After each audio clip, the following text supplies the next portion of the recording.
Mm-hmm.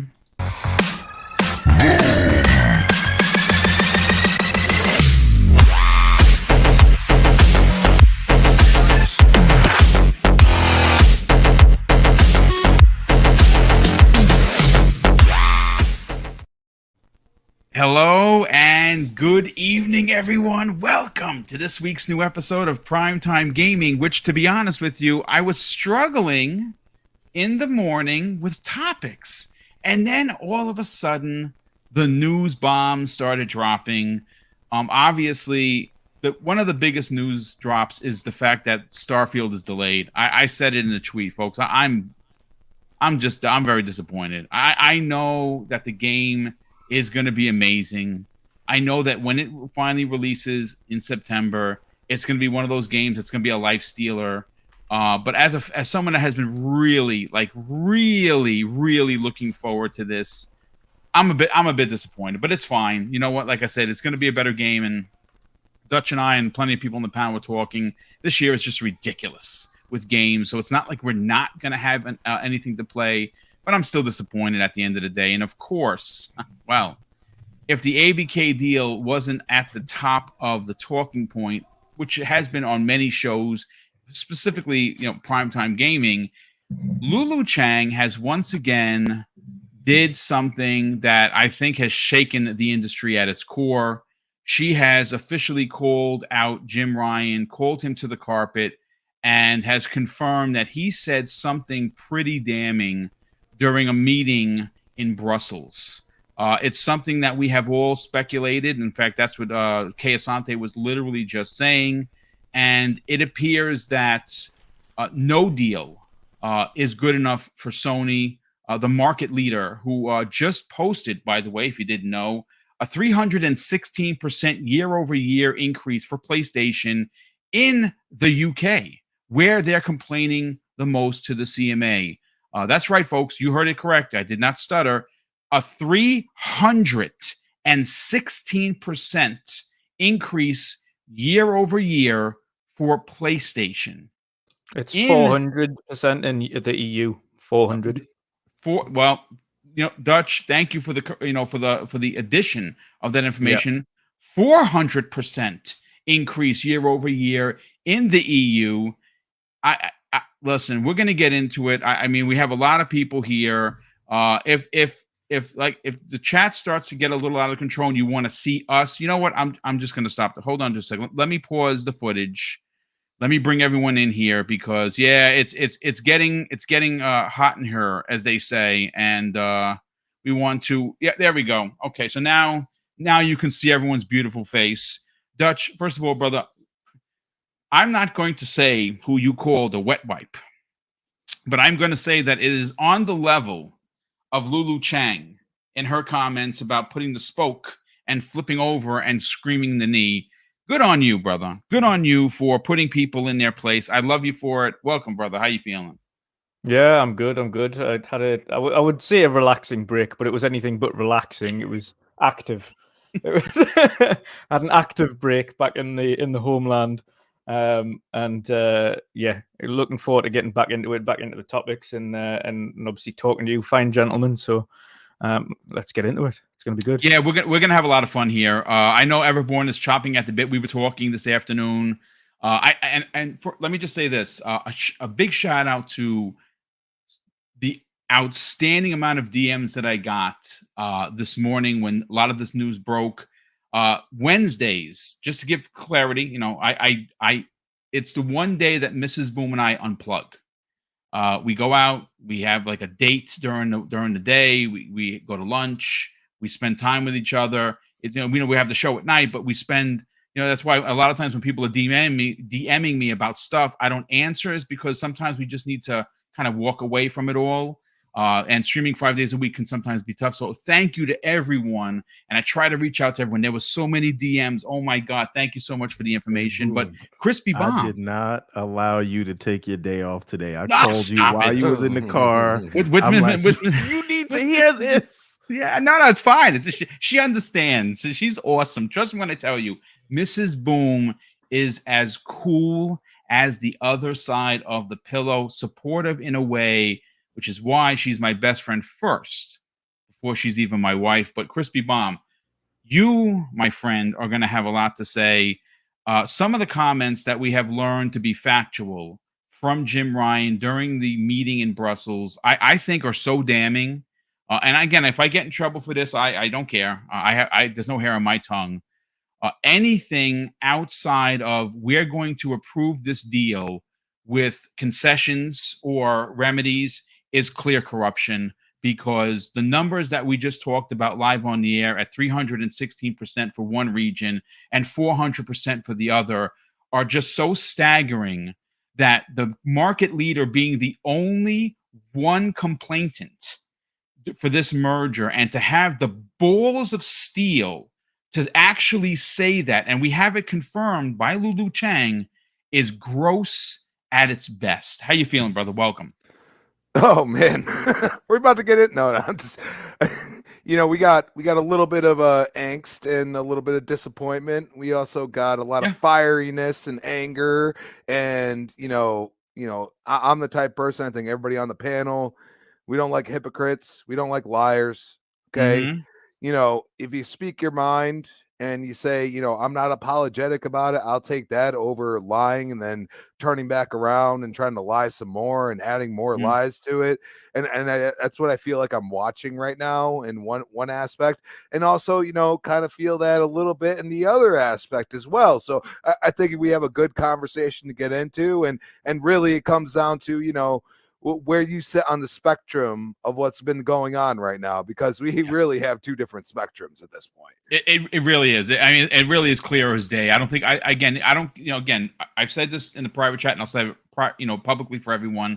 I'm not getting a dime from ABK. Microsoft isn't going to shoot me a check that I can cash and buy that mansion that Mrs. Boom and I have been looking at for the last couple of months, because I've been, if ABK fails, it's going to be disappointing, sure. If it goes through, it's going to be great for Xbox Game Pass gamers like myself, who really do use the service for everything that my $15 a month gets. And it allows me to not have to buy a game that I'll play on Xbox and maybe go buy a PlayStation game or a Nintendo Switch game, which I have 80 physical games. So I do buy a lot of games, but Game Pass allows me to move, even though I'm a retired dude. Asante, first of all, happy birthday to Julius. He's 4 years old. He's running around the house. Hopefully, you didn't put him into time out today because it's his birthday, so you got to let him be. Yes, sir. Happy birthday to the little man. Oh, I'm good. My little man is 4 years old today, so I've been running around. Mute will be used judiciously today because he's probably running back there. He should be asleep, but it is what it is. I love it. I see a bunch of folks in the chat. Welcome. This is going to be very interesting.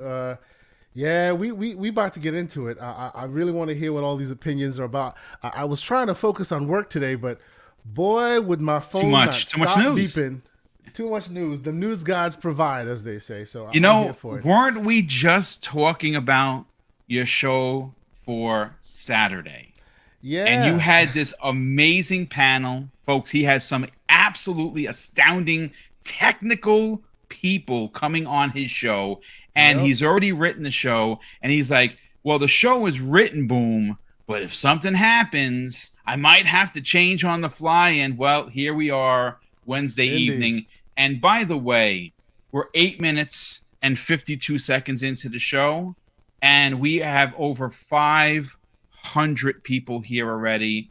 I have a strong suspicion that we might get close to the Randall Thor, Dealer Gaming, and Colt Eastwood 1K. That would be awesome. I'm gonna sound like a bit of a shill here, but I have to say it because then Randall Thor is gonna yell at me if I don't. Folks, we're 66 subs away from 12K. Ooh, I really hope that we can cross that. I mean, I set some lofty goals for Mrs. Boom and myself. We're trying to get to 15 by the end of the year. Again, you got to have goals. Do we hit it? I don't know. If we don't, I'll be disappointed, sure. But I'd like to first get 12K, and we're 66 away. So if you're finding the channel for the first time, or, for instance, you may be listening and not realize that you're not subscribed, check, please, and hit that subscribe button. As King David says, save the South African monkey, man. Hit the like button. Come on. Every time you hit the like button, you save a mythical animal. Come on now. There's only 146 likes. 500 people in here. Come on now. Let's do something about that. We can do better, folks. We can do better. But listen, Hargi Chani, I mean, you seem to always have been, you've been a part of the channel for quite some time now. I think today might be the fieriest that you might get, because this is some pretty crazy things. Like, you know, if you and I were talking and you said, "Hey, Boom, listen, I got it on good authority that good old Jimbo said this," I would tell you to your face, I do believe you, dude, but I don't know. That's a little bit much. But is it? Craziness, right? Yeah, another fun day. Lots of news, lots of good stuff with Starfield and whatnot, right? But yeah, sure, and bad stuff too. I suppose that it's kind of delayed, but to me, that's like if it was going to be in July or August, that's probably bad anyways. But we'll get into that whole thing. Yeah, we will. Yeah. We're gonna get into Starfield. I mean, like I said, me personally, it's one of my most anticipated games. I'm very disappointed. I'm sorry. Like I get it. The trailer I watched 3 times, and I'm probably gonna watch it 3 more times. It is amazing. You know, you can't argue. Todd Howard is an icon in the industry. If he's calling for the delay, well, he's calling for the delay, and that's, you know, as the late and great Richard Pryor said, tough titty, right? I mean, that's just the way it is. But listen, I mean, Todd earned his place, right? So he certainly has. Let him take the time. How many Gotti nominated games does he have? Like, you just let it go, right? It's Usually when they Gotti release a game, right? So. it's epic. But yeah, we're gonna talk about it. Hey, Mag, what's going on, brother? I like the new angle. That's you're getting the angry side. That's what we're getting, not the pretty side. Yeah. Well, I am going to say that in that angle, Randall Thor can't accuse you of sleeping. No, it's going to be very difficult for me to be like this. Yeah, so it's I got that, and I got my new lounge move. It's this one, so I can swing back, and I still got the mic with me. So yeah, so that's going to be the new look going forward. But hey, listen, we got things to talk about. I'm already pissed off. We're only 12 minutes in. I'm already upset with what's going on today with the news. It's been great. However, I got some serious opinions, and you know what? I got another thing I wanted to talk about later about what the definition of delayed actually means.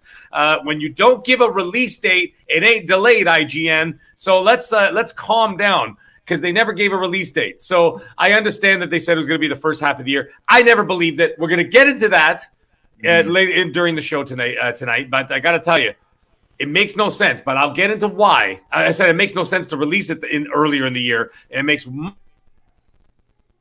IGN got him. Yeah. IGN got him. The snipers got him. Am I still here? Yeah, you're still there. Okay, good. You were frozen. Oh, I froze for a minute? Yeah, well, that's what happened. Oh, you know what it said? Reset. That's why I was late, actually. I was having some technical difficulties. So anyways, I might just actually back out and come back in and reboot this thing. So anyways, let's get into the show. We got a lot of things to talk about. We already have a lot of people in this chat. Let's get to it. Yeah, absolutely. And last and no way least, someone that is going to have a lot to say is Everborn Saga. You, my friend, have really, like when we were talking today, scratching your head a bit. You're like, I can't believe the arrogance, the bullishness, the ballsiness, if you will, of SIE. But I think what has been confirmed for us by Lulu Chang really does set a benchmark for. Holy shit! Did he actually say that? What's up, brother? How you feeling? I'm good. And for the record, I've read the entire document. Oh, excellent! I know I know you were trying to do your job and read the document. If you follow me on Twitter at Everborn Saga, you know I've been pulling out quotables the whole day. Also linking back to both documents, because Sony had. I think it was a 16-page document, and Microsoft had a 33-page document. And it's answers to the remedy, and on Microsoft's side, and on Sony's side, it is why you shouldn't do this, because reasons which we'll get into. But Crispy, you said there are 2 sides to this spectrum. I think there are 2 sides, 2 spectrums here. There's the right spectrum and the wrong spectrum. So we'll see who's on what side in a little bit, but very, very excited to be here. And this is going to be a fun one. There's lots to discuss, man. But I do, the one thing I want to say before we get started, I recommend everybody read. It's good for you. Don't let anybody say, oh, you're too invested or you're reading, right? Reading's not a bad thing. Only stupid people it's certainly tell you not to read. Yeah. So Well said, sir. Well said. just go ahead, read the documents that we're talking about, and so you don't have to take other people's approximations who are spinning them in a certain direction. What did Read for Wandering yourself. Dutch say? Wet towel? Only wet No, towels he actually don't called read. he called said person a wet wipe. Wet a wipes. wet Only wet wipe. wipes don't read. Wet How wipes about don't. that? Only wet Okay. wipes Think- don't read. Last word, think for yourself. Decide Yes. for yourself. The best Read kind of the insults are inanimate objects. All right, listen. And stop trying to discuss calculus with people who can't do arithmetic. Yeah. Ooh, okay. I mean, that's That the would- nicest way of saying shut up, shut your mouth, and or like like The Rock would do it in his deep voice. Listen, as we wait for Mag to get in here, we have all had our opinions, folks, about the deal. Whether it's good for Sony, bad for Sony, great for Xbox, bad for Xbox, great for the at the end of the day, the people that are already millionaires are going to be even more millionaires, right? This is a deal that's going to make a lot of people a lot of money. At the end of the day, it is business. It's not personal.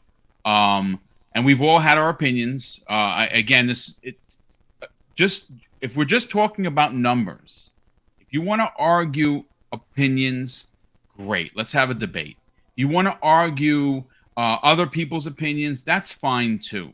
The one thing you can't argue are numbers. Numbers can either be your friend or be the one that slices your throat. And what we have in front of us, very simply, to keep it as simplistic as possible, is the fact that in two regions of the world where Sony has made it their business to get out there to Brussels and to all of the different locations within the EU and the UK to pound on the ground and scream like a child didn't get the candy that they wanted from the counter about this deal being bad for gaming, bad for gamers, ultimately bad for Sony. Well, again, numbers in the UK, they posted a 316% year-over-year increase for PlayStation and PlayStation 5. And thanks to Dutch, we know that in the EU, they have posted a 400% increase year over year for PlayStation and the PS5. One of their biggest titles, folks, not first party. It's Hogwarts Legacy. That's their biggest title in that region for a multitude of reasons. They're making money hand over fist, but yet they have told regulators that the deal has to be blocked. Now, I'm going to read verbatim. Now, again, Lulu Cheng, everyone knows who she is, but if you don't, maybe you don't know who she is. She's the EVP Corporate Affairs and CCO of Activision Blizzard. Well, she has been in the news recently, probably dropping one of the greatest memes of all time. She's going to go down in meme history of someone riding a bike with the word Sony on them, holding a stick, putting it into the spoke on the second blurb, and on the third blurb, holding their knee saying, "We'll never get Call of Duty," right? Classic. Well, she did something this evening that I think is I when I read it, I had to read it again, and to be honest with you, I'm dumbfounded by what she said. We have it on confirmation, folks, that on February 21st, during a meeting in Brussels with these with these governmental agencies that are overseeing one of the biggest deals in gaming history, this is what Jim Ryan had to say, and I quote, "I don't want a new Call of Duty deal. I just want to block your merger." I was under the impression that Sony's position was that it was going to hurt their market share potential. They have gone out of their way, especially in the documents that have been released today, that Everborn read all 33 pages and then 13 of Sony's, that they position themselves talking about this imaginary harm that's going to come to their business when they are literally making money hand over fist. In some of these documents, they accuse Microsoft of potentially glitching Call of Duty on their system so people will move to Xbox. Like, this is a grown man in charge of a business who's probably making high six figures. That response to me, folks, is of a 5-year-old in the playground trying to win an argument of why Fortnite is better than Apex Legends. Like, are we effing kidding me? Hargeet Chani, I'm going to go to you first on this, brother. This is crazy. Like I said, honestly, if you would have told me this in confidence, I'd have been like, I don't know about that. Hargeet, I think you're fibbing. but this is confirmed because Tom Warren, good friend of the community, good friend of this show, he actually asked Lulu, when did Jim say this? And she simply wrote February 21st. And then he did his story. This is beyond bonkers. I mean, we all thought that there was some behind the scenes craziness going on. I'm just interested to get your thoughts on this. I don't want a new Call of Duty deal. I just want to block your merger. Yeah. Wow. Yeah, I mean, does it surprise you though? I mean, it's not surprising to me. This has been their strategy going the whole way, right? So, and you read what they've been saying, and you're like, "Well, wait, you're saying these? You understand this is what you do?" Which, by the way, when I read that document, I loved it. Why? Because that's their recipe. They're spitting out everything they do and how they're like, "Well, wait, they could do that to us? No, that's not fair. Wait a second. Hold on a second. Wait. No. They don't get to do that. We're the only ones who get to do that. Wait. Hold on. Really? Sony? Yeah. Really? Okay. Well, yeah. So we obviously understand now why they're so afraid, because the games will run the way they should on the Xbox side, not the way that Sony wants them to on the Xbox side. As I've been saying, they play these games. Nobody wants to believe it, but they do. They play these freaking games. Callisto Protocol is a perfect example of that. Yeah. They're doing it, right?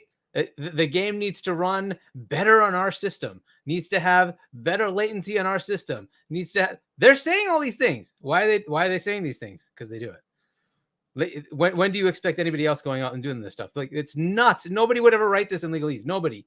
Who's saying this? Sony. Why? Because they do it. The reason that's all in there is that's what they're doing. Yeah. That's what's in their contracts today. That's how this stuff is going right now. Is that why they're terrified to get those contracts made public? Hell yeah. Everyone, the more I think about it, the more you got to be right. Unfortunately, like you were saying, Asante, those documents they're going to the judge no matter what, right? But man, oh man, that's did they not run by Hogue Law. Yeah. Hogue Law confirmed that it's too late now. It's not like they can sign the thing and then everything is done. They have to show them documents. It is what it is. It's going to be interesting. But the public may not see it. Oh yeah, that's what they're going to want to stay away from. Yeah. I do want to just Hargeet, go ahead, but I want to add something here. Boom, if I can hop in after Hargeet. Sure. There's something important to this Jim Ryan quote. Yeah. So as far as that quote, I'm not surprised actually, because that has been their entire modus operandi ever since this started, right? But it does point out the hypocrisy of what Sony is, right? They are making record amounts of money, and they're still complaining that, oh my God, somebody might actually come in and change our model. Well, that's what happens. In their own document, they say gaming is a dynamic market. Yeah, that's right. And somebody's disrupting you. Deal with it. That's the way it is. Be Somebody's better. Coming in and doing something different. Okay, that happens. You have to deal with it. Disney comes out and puts out Disney Plus. You think Netflix is saying, yeah? No, they're saying this is freaking annoying. Right? Does Netflix get to say, no, you can't do that? No, they don't. That's competition. That's competition. Make a better product so people go to your system versus somebody else's. That's all you need to do, Sony. This whole thing is crazy. They're already winning in such ridiculous fashion, and they're complaining about this. I find this whole thing hilarious. I was reading that document and laughing. I'm like, you got to be kidding me.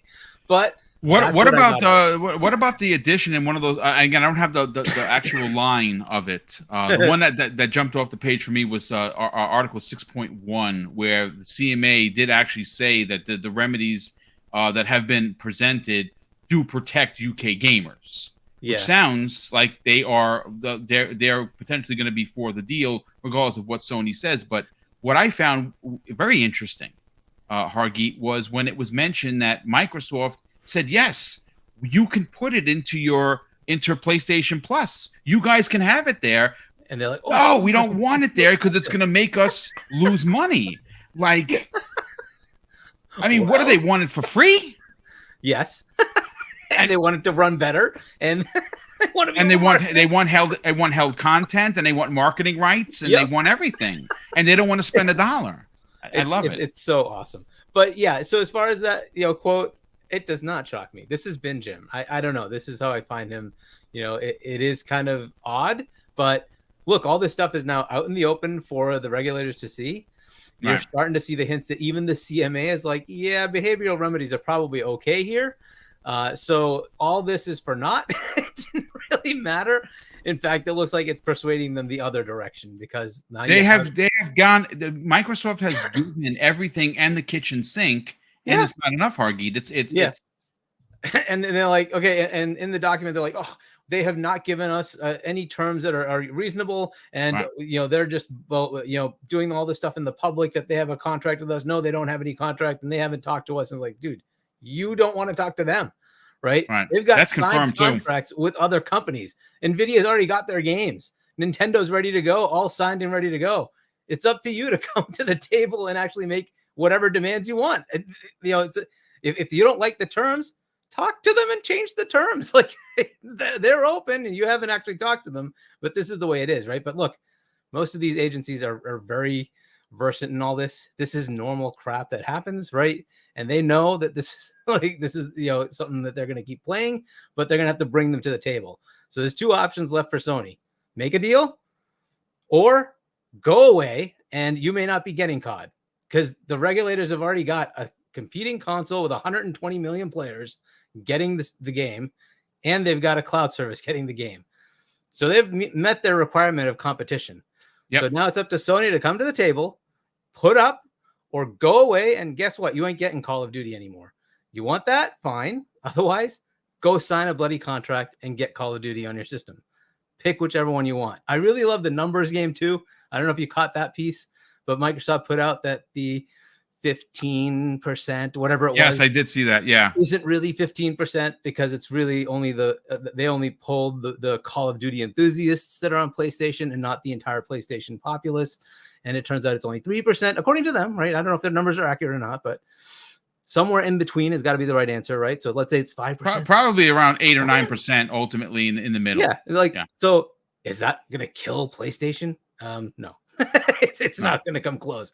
Not with the numbers that not with the numbers they just posted in February. Exactly. The trajectory of PS5 is like outpacing the PS4 by bazillions of miles. Like, how can they say that this is going to be a problem? They're going to probably end up selling more of those than the PS2.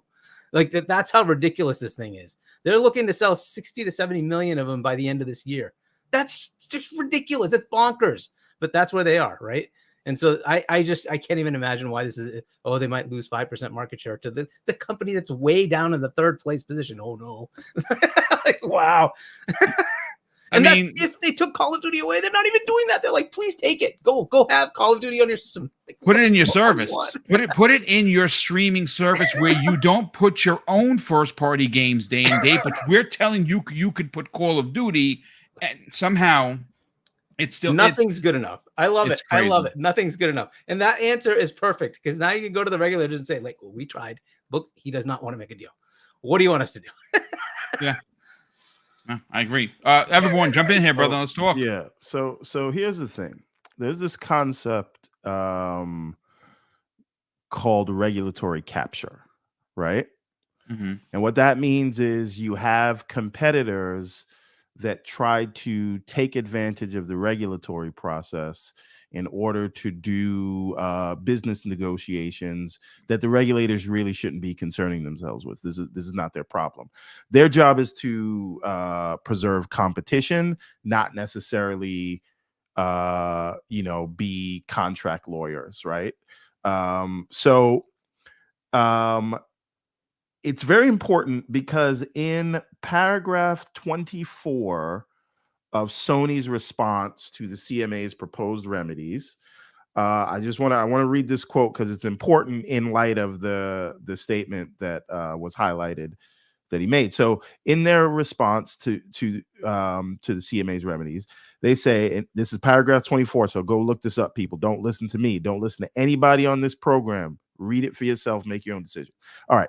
As the CMA is aware, SIE made known its concerns about the transaction to Microsoft almost a year ago. In the intervening period, Microsoft has not shown any real commitment to reaching a negotiated outcome. They have dragged their feet, engaged only when they sensed the regulatory outlook was darkening, and favored negotiating in the media over engaging with SIE. Microsoft, the most recent proposal, which SIE received blank, is telling. Here's the thing, right? That's one of their official statements to the CMA. How can you say Microsoft is not attempting to negotiate when and I quote, on January 20th, 2022, what did Phil Spencer say? What did Phil Spencer do? We had good calls with Sony, the leaders of Sony. Yes, something to that effect. So that was the initial beginning of this negotiation, right? On February 7th of this year, Bobby Kotick of Activision, as well as Lulu Chang, also confirmed this, but Bobby Kotick said Sony will not return their calls. Right? Every issue that they brought up, they said, okay, 3 years isn't fine. Here's 5 years. 5 years isn't fine. Here's 10 years. We don't want it in a multi-game subscription service because it's going to devalue our stuff. Guess what? You can have it in your service. Right? You're not getting it for free, but neither are we because we had to pay $70 billion to get it. Right? So good point, the dude. idea that they will turn around after all of that, and then we have the quote from February 21st of them saying, I don't care about negotiating with you. I want to block your deal, right? You are not at that point negotiating in good faith. Not only are you not negotiating in good faith, you're lying, right? You're lying in your response to say this, right? If you will not answer the phone, if you cannot get if people are trying to work out a deal with you, and by the way, let's say you don't want to believe Microsoft or you don't want to believe Bobby Kotick. A lot of people don't like Bobby Kotick because of all the stuff going on. Let's say you don't want to believe Lulu Chang, right? People say she's lied under oath. I don't have any evidence of that. I'm gonna let's be devil's advocate. How do you explain the fact that Microsoft would not only work out a deal with Nintendo, but also a deal with Nvidia, and also work out deals with unions, and also work out deals with Valve, and Valve says we don't even need to sign a contract. And Sony, the biggest objector to the deal, they're not trying to negotiate with you. They're dragging their feet. They're running around everywhere else. But we're expected to believe that they're dragging their feet. And so this is what we talk about with regulatory capture, right? Now, these investigations and vetting these allegations, they cost time, they cost money, they cost resources. These regulators could be looking at actual harms to the market in other areas. They could be doing that. They all have limited resources. Right? But now you have a party who is not even attempting to sit down and negotiate a deal, which is dragging this whole process out, right? It's dragging the process out, and now the regulators now have to do the work. So instead of sending lawyers to work out a deal with this thing, and I'm not saying you have to accept it, right? But instead of at least trying to work out a significant deal, you're having regulators work that deal out for you. That's not their job. They're not on Sony's payroll, right? So their job is to, again, protect competitors. Sorry, Sony wants them to protect them as a competitor, but their job is to protect competition, not competitors.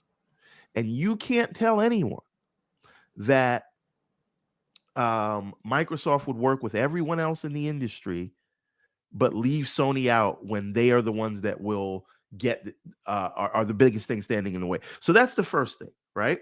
Now, the other thing to consider is,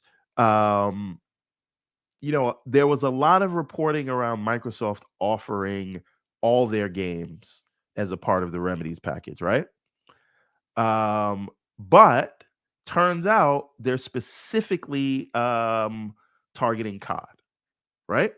So, and I just want to read that quote if you guys can still hear me. I can't hear anybody, by the way. That's weird. You can't hear me? No, I got you now. I got you now. I got you. We were quiet and listening to you, sir. Quietly listening to you. Yes. I got you. All right, we're all sir, keep on going, your voice. please. All right. So, as detailed above, Microsoft's proposed remedy is clear and simple, being based on existing licensing terms, and precisely addresses the console gaming SLC as set out in the provisional findings. There is only redacted one game franchise subject to the remedy. Right? The proposed remedy is comprehensive in scope, covering all existing editions of the COD franchise available on PlayStation, including PS4 prior generation, as well as any future COD titles to be released on Xbox consoles during the next 10 years. The parity provisions also ensures that any future content, features, upgrades, and improvements are made available for the duration of the remedy on the same terms. Parity is a well understood legal concept which is commonly used in console gaming license agreements, right? And we want to take that another step further in terms of regulatory capture, because as you said, Sony alleges that Microsoft will purposely put bugs, not fix bugs, right? Right? So False Patent said that's damn near libelous, right? But so the point is, it becomes very clear who is not at least attempting to negotiate in good faith. Again, how about just attempting to be truthful? Right, but this is the thing, right? So how do you turn around and say, and remember, this whole thing is, oh crap, we did this to everybody for the last 25 years. Yeah. They might do it to us, right? You ever hear the term "hit dogs holler"? Someone actually said that in the chat a couple of days ago. Yes, I remember that. Yes. This is ultimately like we're in this very strange place, right? And again, just to quote here, any COD game in a Microsoft multi-game subscription service is eligible for inclusion in Sony's multi-game subscription service at the same time and for the same duration. This is not, oh, you only get it for a year. This is not, oh, we get to get it a week early or a year early. This is, if we have it, it's offered to you. And by the way, people may say, well, what about terms that are economical to Sony? Today, right now, Sony does not take their typical 30% cut on COD, right? Microsoft is saying you will now get 30%, right? Yeah. So what Microsoft is offering is something better than what Sony gets. Activision is currently offering. That's correct. Activision would never put their game in PlayStation Plus. I mean, Sony probably doesn't want it there, but it's now offered to you. And Activision has given you worse terms today that Microsoft has. So effectively, right? If this is not about money, right? And it's not about the subscription service, because you don't want to, you want that, or you want it for free, right? And people are saying, well, Microsoft gets to license the game and put it on their service for free. No, clowns. Microsoft still has to pay for the development of these games, which cost $200 million. That's the cost. And that's right? after they've paid $70 billion for the right to do so. Bingo. Exactamundo.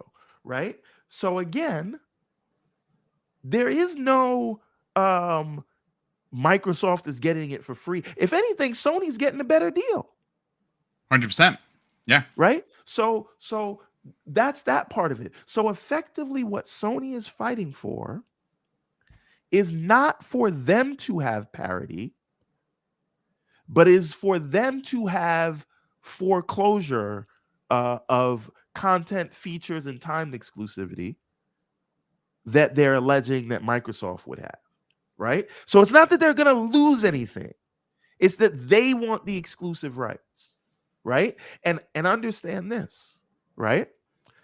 They may say, well, Microsoft, if you don't own Activision, we can negotiate for this stuff fairly in the open market. Except that's not true. Because Sony has had the marketing rights for the last 10 years. Since 2014 is when they took over marketing rights. And guess what? Because they have a larger market share, 80-20 market share, according to the regulators, right? Yes. Because Nintendo is not even part in of the the UK. industry. Yeah. Even in the UK, it's 2-1, right? In Sony's favor, right? Now, so this is the thing. Sony can get that deal and will continue to have those marketing rights in perpetuity because their market share is higher, right? And for Microsoft to buy those rights, they would have to overpay to the point to leave out the entire PlayStation market, which would then make it uneconomical. Right? So by the time Microsoft gets to pay to have those exclusive rights that Sony gets today, they might as well buy them. And guess what Microsoft is doing with their money when they buy it? They're offering parity. Sony doesn't want parity. They want exclusivity in favor of the PlayStation. Be very clear about that. Right? So I think it's clear as day, honestly. Right? And so, but again, we can go further, right? So in regard to the cloud SLC, right? This is where Microsoft is talking about divesting, right? Because that was another remedy that the CMA asked for. So Microsoft says, a prohibition of the merger is wholly unjustified, given the SLCs identified by the CMA relate only to one franchise in relation to console and cloud gaming in the UK. This is particularly the case given the agreement reached between Microsoft and NVIDIA, which Microsoft considers resolves the cloud gaming SLC completely, nor would such a remedy be reasonable given the extraterrestrial ambit and effect. This merger, which has found to increase competition in a number of competition agencies worldwide, and which will deliver benefits conservatively estimated at redacted billion to customers globally, to prohibit the deal because of the impact on Sony in the UK, which accounts for only a small portion of COD revenues and gamers, is not reasonable given the CMA's ability to mitigate the harm in other ways. So what that says is you are going to block a deal that has been approved in several jurisdictions around the world, is potentially going to be approved by the EU in the coming weeks, does not have a case in the US, to protect Sony's gamers in the UK. That's effectively what would have to happen. Exactly. Yeah. And Right? that's So- that at that point that is where I would yell collusion or corruption or both. I mean, but it always sounds like they're not, right? They're already signaling that They are. They based on several remedies are enough. Yeah, I didn't get a chance to read all 33 pages, but up until this night, I think I read about 17 of them, and I did have a lot of highlighting because I wanted to have a lot of finite points. There is one more point that I want to make, because I could go on all night, but I'm going to make one more point, and this is super important, right? So this is where Microsoft says, absent the merger, you are co-signing the thing you are trying to stop, right? So this is this is paragraph 515 or section 5, paragraph 15, if you're reading along at home, folks, right?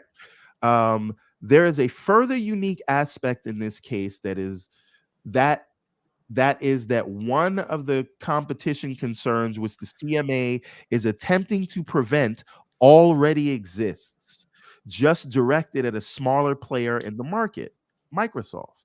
CMA provisionally finds that even where the content is available on PlayStation and Xbox, competition is only effective where COD is available on equal terms, right? That is in paragraph 105 of the CMA's provisional findings. And it says that is not the case today, with Sony having exclusive access to certain COD content. The CMA's logic implies that Xbox as a console with the reduced offering exerts a weaker competitive constraint as a result. There has never been a vertical merger where input foreclosure was found to give rise to an SLC in such circumstances. In this case, divestment would eliminate rivalry, enhancing efficiencies, and preserve the status quo where PlayStation has doubled the install base, acknowledged content leadership and exclusive content in relation to COD, a game the CMA says is capable of making material difference to competitiveness of rivals and gaming platforms. Microsoft, kids at home, Microsoft is using the CMA's old language against them. This is why divestment is Sony's preferred outcome as the dominant market leader globally. In considering the interests of consumers, the CMA should treat Sony's statements with utmost caution. Again, I could keep going, but effectively what that says is the thing you're trying to concern is what we are actually trying. The things you're concerned about is what we're trying to stop. They're happening today to everyone else but Sony, and we want to put everyone on the same deal, equal footing. Nintendo, equal footing across the board. Yeah, hard to argue that. Do you think this is going to cause more trouble for Sony? Can you imagine? I ultimately do. I do. Eyes of people like, wait a minute, you're doing this. I have a strong suspicion, and again, folks, real quick, we have done it, folks. 917 people in the chat. We have broken our own record of last week of 886. We missed it by 14. We have 922 people here. Holy, I cannot thank enough. Like, this is still a small show, and to have this many people is incredible. Hopefully you're enjoying now, please hit that like button and subscribe so we can get over the 12K hump. 66 away, folks. I'm only 66 subs away from 12K. We can do it. I think we're gonna hit 1,000 by the end of the show. I would like to. That would be pretty cool. Because again, now we're in the range of Dealer Gaming, who we love, Dealer, Randall Thor, and Colt Eastwood. Which, by the way, lucky you mother effer. He got a chance to play Redfall. I can't wait to hear. He's going to be posting a bunch of stuff on his channel. I cannot wait for Colt to come back and tell us how that was. I'm so excited for Redfall. I cannot wait. But listen, I have to catch up on the super chats. Oh my God, there is literally so many of them. Then I'm going to bring in Kay Asante in the conversation, and we'll get to Dutch, and we'll get to Crispy, and then we'll get to Mag. First of all, the first one of the day comes the way of Masshole 1977. He drops. Well, first of all, he has been a channel member for 27 months, and he says, "My wife's boyfriend is pissed about the Starfield delay."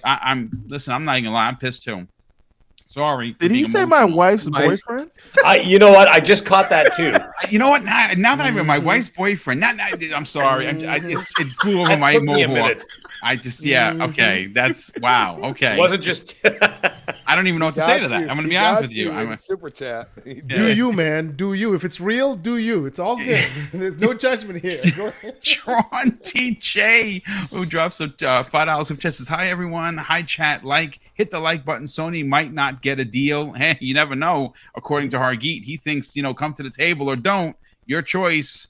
Brett Bingham, who's been a channel member for 2 months, drops a $10 super chat and says, "Feel vindicated because I figured out that Jim Ryan just wanted to block the deal just because." We now got proof. No, but they told you were crazy. They said we were all crazy when we said this in the beginning. They all said we're fanboys and that we're too invested and we should learn how to. We're January 6th insurrectionists, right? Let me tell you something. The difference mercy. between conspiracy and truth is about 6 months. He goes on to say, "Now we got proof. Like any dog that becomes aggressive, there comes a point where you have to take it to get its nuts clipped." Ouch. Nighturnal, who's been a channel member for 2 months, drops a $5 super chat and says, "When this finally gets approved and Jim Ryan still has not signed the deal, I want to see Brad Smith pull that envelope out and rip it in half." Do something like Roddy Piper. Kingfish 737, who's been a channel member for 13 months, brother. Thank you so much for that. He says, "Hey, Boom and panel, so ready for the topics tonight. Hashtag bring the righteous smoke. Hashtag gaming is for everyone." I love it. Absolutely. On the bright side, wow, he drops a very generous $20 super chat and says, "Today's Starfield 4K trailer screamed excellence." And I agree. I was very hyped for it. For the opening to be docking sequences to the gameplay on the TV and monitors at Bethesda's, Starfield looks spectacular. As Jerry Maguire would say, they had me at hello. Yeah, indeed, I was stunned by how great it looks. But again, ultimately, for me, just disappointed. Hey, Blinken drops a very generous $20 super chat and says, "I love your show, Boom, but I just started listening to K Neverborn with the Gaming Circle podcast, and I have to say, fire." Listen, I say that you definitely got to check out their show each and every Saturday, 10 a.m. Eastern Standard Time. It is phenomenal, and I love the work. And check out this Saturday. This Saturday's going to have a lineup. I'll let Case on tell you about that, but it's going to be dope. I appreciate that. He says, we have another one from Super Chat from Norse Monster. Drops a $5 Super Chat. He redacted his message. It's okay, brother. Thank you for the generosity. We also have, here it is. I think Special Nick has hinted at jumping on if you send him an invite. Wandering Dutch, thank you for that. The invite is on the way, brother. Hold on just a second. We have Ghostface Killer drops a very generous $10 Super Chat and says, RIF, reading is fundamental. You remember those commercials back in the day? Riff is coming.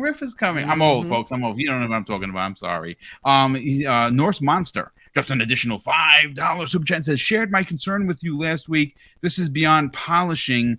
New release date 6 months. Exact push is far from concrete. Are you also concerned?" I mean, what am I going to say? I'm not a developer. I mean, if I believe in Todd Howard, I'm not going to sit here and pretend that I'm not incredibly disappointed, because I am. I really want to play that game, but it is what it is, unfortunately. Let's see. Hadari Mack drops a very generous $5 super chat and says, "BoomStick, thanks for covering games as an adult. It's easier to respect conversations between adults and not trolls and fanboys." I appreciate the compliment, brother. I really do. That does mean a lot. I try to do a lot of research and a lot of reading, and I put a lot of work into these shows. And I mean, everyone could fanboy here and there, but that's not how we do it on this show. So thank you so much for the generosity and, of course, the very kind words. Justin drops a very generous $5 super chat and says, "So when PlayStation and Xbox don't come to terms on a Call of Duty deal, the ponies know who to blame. Jim doesn't want a deal. Fine." Again, I would have called you a stone-faced liar if you would have told me this is what he said, and now we have proof that he actually said it. Highlander 001 drops a very generous $5 super chat and says, "Evening Boom and panel. These regulatory agencies cannot dictate pricing. If Sony takes a deal, it's getting really juicy." Yeah, absolutely. That's for sure. We also have On the Bright Side drops an additional $2 super chat and says, "Sony may have to pony up a lot of money to keep Call of Duty." I love that there. I see what you did there. Let's see. Tom from Toonami drops a $5 super chat and says, "Lulu woke up today and chose violence." Indeed, she did. Bunty, I would argue that Sony and their lawyers and Jim Dance Move chose violence. I would say that. I would agree with that. I think she just spoke facts. I think she had to drop the facts, and well, now we all know what Jim's up to, and he's full of it. Bunty, who's been a channel member for 21 months, says they always said what goes around comes around, and now it's coming around, and you don't like it. It's that don't like it. That's what is good for the goose, and also good for the gander. Indeed. Brett Bingham drops a very generous $2 super chat and says, "Smash that like button." Danny Passion Official drops a $2 super chat and says, "Putting something on games, suspicious Callisto, bugs on games, suspicious Callisto Protocol." Callisto Protocol on Xbox had a ton of bugs, and it just so happens that they had Sony developers helping finish that game. I wonder. On the Bright Side drops an additional $5 super chat and says, "To be clear, the 30% is for game sales, right?" Yes, that is. Is putting Call of Duty on PlayStation Plus a separate deal? Yes, it is. That would probably cost Sony more than they make profit from it. The way I think it works is they would probably I don't even think that you can do like a multi-year deal on that. I think you'd actually have to do it by year, because last year Call of Duty on PlayStation sold ridiculous. Like, it broke PlayStation Network numbers for a game on a console purchased through their service. So they'd have to pay a hefty amount. I mean, it could be 700 million. Every deal with Game Pass on a game to game basis, right? So, yeah. I mean, they would do whatever Sony wants if they would come to the table, right? Come to the table, yeah, absolutely. That'd be good for both sides, but I mean, like, they throw out something, and that's the way it is. That's how it starts. Yeah. And Sony come to the table and tell them something else, right? I mean, I don't know what they're thinking. It's ridiculous. Buck in the chat drops a very generous $10 super chat and says, "Everborn is on fire. #truth." Skywalker UAV1, who's been a channel member for 2 years. Wow, brother. Thank you so much for that. And folks, he has gifted 5 Double Barrel Gaming memberships. Dude, thank you. That's very, very awesome of you. I appreciate it.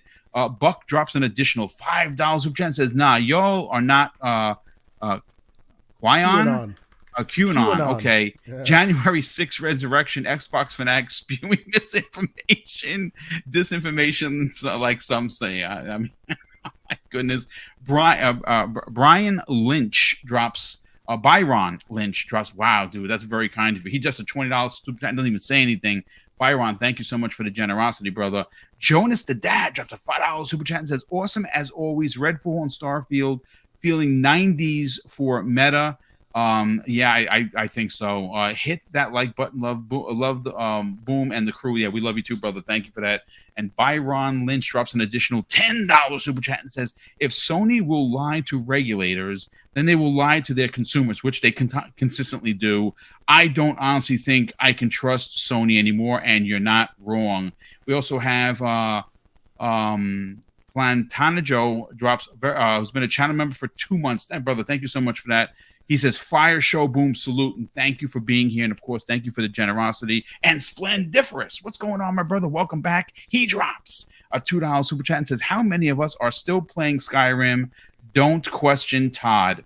I mean, well, there you go. Okay, Asante, look, at the end of the day, the deal has been fascinating to get into. Like I said, for me, folks, looking at from my small perspective, I've been gaming for a very long time, and I feel very privileged to have seen gaming go from sticks and dots in '78 when I picked up my first controller to where we are now. I've been gaming a very long time, and in all of those years, I wasn't always a content creator. I mean, the channel's not even 5 years old yet, right? So I've only been doing this for a couple of years, and for me, I'm an Xbox fan, sure, but I'm a gamer at the end of the day. I support everything. I have all kinds of consoles, handhelds, you name it. I have them all.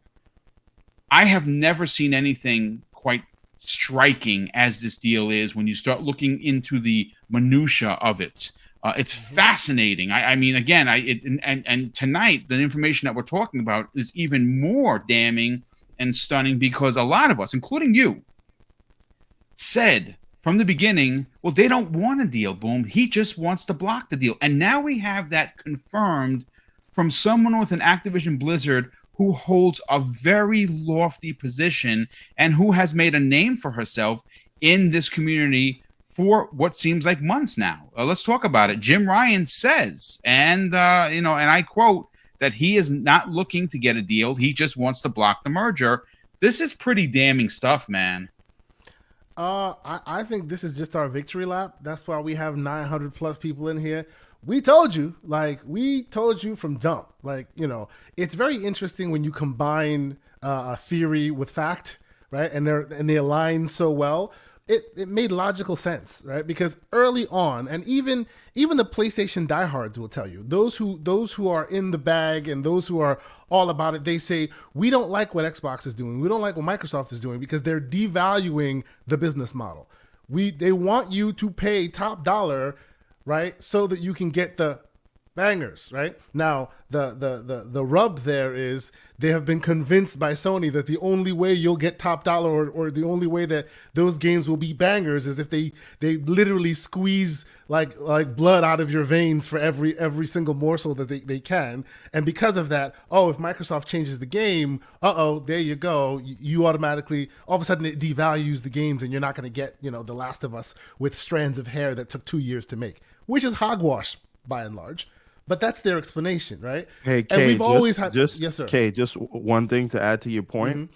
Sony also alleges that if they were to include COD into PlayStation Plus, they'd have to raise prices. Well, yeah, Did of say course that. they would. PlayStation Plus, which is already more expensive than Game It's Pass. $3 Well, more of course if they you pay would. monthly. Yes. Of course they would, because how much money did COD make retail, right? And usually we don't know the exact numbers, but the dollars and cents of it say when you put a game in a subscription plan, you offset the cost by how much it would have been paid for in retail. We hear that all the time. Like people slammed it over Microsoft's head a couple weeks ago about, games get cannibalized by subscription services. Of course. So if you want to be part of this subscription tier, we'll let you have it, but you got to drop a cool billy to get the job done because that's how much it costs. And Sony doesn't have it like that. What was it? At last count, they have about $5 billion in the coffers. What are they going to do? They're going to raise prices in order to get it in there. That's why, I wouldn't even say that's why they don't want it in there. They don't want it in there because, as you guys have expertly described, they're 300 and some odd percent year over year, 400% in the UK. If your bread is buttered in such a fantastic way in that specific fashion, why You don't want to change. You want to change anything? You're kicking and screaming to keep the status quo because it works in your favor, right? Can I just say 100%. This real quick? Go ahead. That is not because of Forspoken, by the way, people. That is because of Hogwarts Legacy. Well, yes, it's because of many of the third parties. It's because of COD, right? How many times have they telegraphed that if COD helps them release first-party games? Because it prints money and they get all that. Well, not all of it, but a lot of the money that it prints, they get. And because of that, they can use that to supplement the cost of creating your bangers, right? So the mistake here, the thing that scares them is, if we're not getting that COD money, which that's wrong because as Everborn has already pointed out, they're going to be getting more of the COD money than they used to, right? All of that threads the needle that tells you when Lulu Chang says they don't want you to they just don't want the deal to close. That's exactly why. Because everything that has been set up currently so far up until now that has been made very public speaks to the fact that you get more of what you want, not less. But for some reason, whenever you write a dissertation to the regulators, it's all about how they're dragging their feet and they're not taking our phone calls, even though you're the one that's going, somebody's calling, block. Activision's calling, block. But then you say they're not communicating with you. It is very, very transparent. It's been transparent since we saw this thing.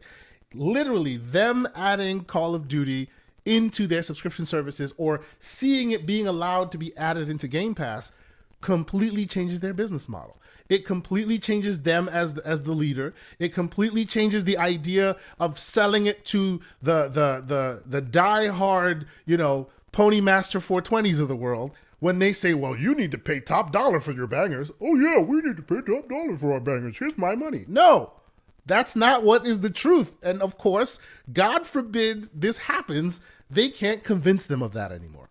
And oh, by the way, maybe you can't convince others to favor yours instead of others, right? Because that's also in here. What, like that whole idea that, I appreciate Mr. Everborn Saga for putting on his bifocals and reading it. We got to get like an overlay where there's like a fire crackling in the background or something, but that's neither here nor there. We're talking about doing a what is it? What are we calling it? The conspiracy we're corner? thinking about the conspiracy corner with Everborn Saga on the show. I love it. I love that name. Foil hat time. Wear a nice sweater. Wear a sweater. The whole thing. Yeah. You could do an intro like Masterpiece Theater just in front, and then the chair swivels around, and there's Everborn in the chair with a cat and a pipe. See? I love it. It sells Welcome itself. to Conspiracy Corner. And all of a sudden he's right. British. I don't know why. Yeah. And I would have to wear a cardigan. Obviously. If I'm wearing a cardigan. Just for call that you a segment, a website cardigan, just for anytime. that segment. But no, needless to say, you hear specifically what they had concerns about, right? Specifically, bugs and errors that may be later fixed, but then breeds what do you call it? Discontent within the community, so that they no longer trust the hardware, no longer trust PlayStation. What does that sound like? That sounds a lot like PlayStation right now. Yeah. We were just talking about Digital Foundry saying what they were saying, and this game doesn't run right. Why doesn't it run right on Xbox? Who knows? That game doesn't run right. I mean, on paper, it sounds like it should be running much faster. And now all of a sudden, this is the line of thinking they're coming with. It makes you kind of stroke your beard, doesn't it, there, Hargeet? I see yours is longer than mine. We should all just kind of go, about that, right? Stop it. Needless to say, no, but you understand what I'm saying, right? No one is saying that out and out, but it's very suspect that that's the line of argument that you're coming with, something that's out of left field that nobody would even think that anybody was doing, because these are from developers who are trying to show the best of their product. Why would they then tweak it to make yours look bad for some reason? They kind of still want your money, right? They're still using it to supplement their income. Why would they purposely release a bad product on your system? It begs suspicious questions, right? Now, and on that point, right? And I won't belabor the point because there's so many of us and there's such good conversation to have, but I will leave off with this one question here. With that in black and white as a quote-unquote concern for Sony, do you not think it's interesting that this has been put out there so that when this deal inevitably goes through, and we know it will at this point, right? Call of Duty comes out, the Call of Duty that's under Microsoft, and then suspiciously that 30% performance parity starts rearing its ugly head finally. You start seeing the console running. Before we start talking about that 30%, though, let's see it in one of Microsoft's. Well, we're having a thought experiment. Okay. All of a sudden the game starts running right. Maybe by all accounts, it's 30% minimum. In some instances, it's been even more, depending on what engine they were running. But you start seeing this stuff happening. Do you or do you not think that will be the basis for Crying Ryan to run to regulators and go, see, we told you they're screwing up our game? No. They have just been shaving off the edges for so long that it makes everyone think that this is how it runs. And if they can't have that control and all of a sudden they let the consoles run the way they do, maybe that's their basis. I honestly think this is a little bit of 4D chess they're playing here with this stuff, because I wouldn't be surprised, right? We all here have speculated that what is it? Phil Spencer literally went to Brussels and all these places with a PlayStation and a Switch and an Xbox to show these are the consoles, this is how the market works, this is how these devices work. So who's to say that, our device can perform better than the other device doesn't mean, they're screwing us to someone who doesn't know any better. It's like priming the pump for later down the line drama. It's very interesting. There's no proof to it. I'm just speculating. But that specific piece of information that was put in there made me really go, what? What is that about? Very interesting, especially now that the timing's very suspicious, right? Where everyone's having this crazy debate about how the Series S should be left behind and and then you talk about them sabotaging your game or making the games run less, even though we have like copious amounts of evidence, even in 2023 alone, of games that should be running right on either of them, but somehow they come out a little hot on Xbox, but you're doing it. I'm not saying it's a conspiracy theory. That's not my department. I'll leave that to my co-hosting partner. But it just seems a little suspicious. As the kids say, it's a little sus right there. You know what I'm saying? So I thought it was super interesting. As Everborn has said before, just because they close the deal doesn't mean that that's the end of it, right? It doesn't mean you can finally put it to bed and we're now moving forward. You'll see this come back around when they feel they have need to complain or when something else needs to be done. Even in the documents themselves, they said, look, Sony knows this environment quite well. Monitoring shouldn't be a problem. They'll be the first to tell you if there's a problem. This might be the beginnings of that. Priming the pump so that later on when they say there's a problem, you go, see, theirs runs better than ours. How is that possible? You don't know any better, regulator. Get them. It seems like it's a bit of 4D chess there, but I'll leave that here. The reason I would put well, I mean, it was my theory in the first place that was it? Sony I didn't even know that. No. I'm not talking about the technology piece. That Sony would try to sabotage the deal after. Sure, yeah. So that I've been saying that for a while. But where I where I push back with you on the technology piece is they're going to be using standard parity clauses that are in all of these contracts. And right now, today, those parity clauses have a provision for where hardware allows, right? Sure. So I can give Nintendo a parity clause, but you can't. If the hardware doesn't allow for a Switch to run at 4K, then you can't. They still have parity because you have that. Sure, you have the hardware. Sure, no. So I don't think that will be. Wait a minute, Everborn. Does it specifically says where hardware allows? Hardware allows. Well, that's the standard parity clauses, not necessarily the EU stuff. Well, they don't want to release it for the PS4. Right. No, the reason why I'm asking is because if there is a problem with parity later on down the road, they cannot argue it. Is what I'm saying. Well, that's why. But see, Mac, the thing that everybody is saying here is on standard parity clause, like the standard contracts that you see that are around the industry, that is a part where hardware allows. Now, within the confines of these documents, I mean, everyone, please keep me honest here. I don't think they've said where hardware allows, but we're extrapolating because standard contracts do say that, right? The standard gaming contracts that have come across our desks have said that. There's no sort of where hardware allows in these documents, in the regulatory stuff. Right. Apart from them, this is another point that we should all bring up since there are 1,000 people here. We wondered how they were going to support like Nintendo. They explicitly mentioned the Switch and that it would be native and they would use the same techniques that were used for Doom and Fortnite and these other games. So it will be native on the Switch, and they expect it to come out. It'll take several months after release. So until the new hardware is out, that will be the standard there. Interesting. So there it goes. It's not just lofty words of Nintendo consoles. No, it's the Nintendo Abacus Switch itself. We'll be getting native a version on the of Switch, COD. not a cloud. Their focus is still not going to be the Switch as it's on its final legs of this gen. Sure. Because I mean, when this deal finally gets inked, everything gets moving forward. 2024, you're going to see a proper Call of Duty, even though they say there's one coming this year. But by 2024, 2025, when they really get the ball rolling, that's when the new Nintendo console will already be out anyway. Right at that point, right? So I mean, they're not looking at now; they're looking at down the road. It's just like chess. You're not looking at your immediate move. You're looking at the move 2 moves from now, right? So that's but I get what you're saying. For the time being, though, I can understand. My question is, my only concern was that are they going to handcuff third-party titles from ABK? Are they going to handcuff Microsoft's, their tech, their hardware? In order to create parity between PlayStation and Xbox. That's all I'm talking about. No, I don't think so. But where maybe Sony can find a leg to argue ex post facto, right, is tools, right? So let's say Microsoft develops some, there's all that sampler feedback streaming all that. Actually using velocity architecture, yeah. Right. All that. I still think velocity architecture is a buzzword until Microsoft proves it otherwise on their first party stuff.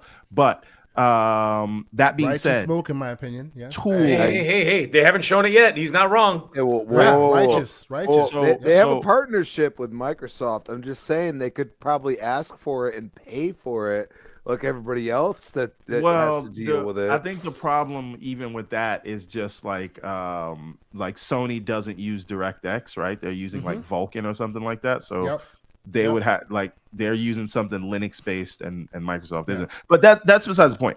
The thing is there are tools that Microsoft could develop and things that take advantage of DirectX 12 features that could potentially one day, maybe we haven't seen it yet, give like these huge advantages. And Sony could potentially use things like that. So where they may not be covered by the hardware, are tools covered, right? But usually those tools also tend to be kind of hardware adjacent, like and not to get too technical on you. DLSS 3, for instance, cannot run on any 30 series card because it's hardware and software adjacent. There's a specific hardware that was added to the 4th series that allows that DLSS, the frame generation to happen. So, like, if you don't have the piece of hardware that's needed to talk to your software, you can't complain that we're giving you short shrift. You should have that piece of hardware, right? Yeah, but so to not glaze everybody's eyes over, the point is that we're making here is that once the deal is over, I do not think it's over, and I believe that Sony will kind of push back and try to sabotage the deal with regulators around the world. And that's another thing that's very funny that Microsoft pointed out. It's like, you don't have to believe on the monitoring. Sony will tell you right away if we don't honor any deals here. Yep.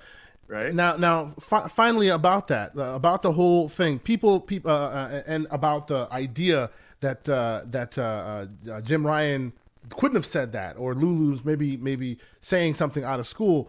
Like, if she's lying, even when she tells the truth, people are ripping her apart, and she's having to correct the record and bring receipts. You think even a woman who has been known to tell the truth and in doing so gets a lot of heat for it, you think she'll come out there, say what she says, point a specific date, and not have anything to back And not it up have with? the facts? Yeah, it's ridiculous to suggest So that. those who are quickly assuming that, oh, she's just, I would say watch this space. I'm not saying just wholeheartedly believe her, but you have reputable journalists hunting her down now, asking for more data. She works for the company. She's not going to make stuff up just like some random 4-follower guy on Twitter. You know what I mean? Yeah. She's got a job and a career that that's on the line too.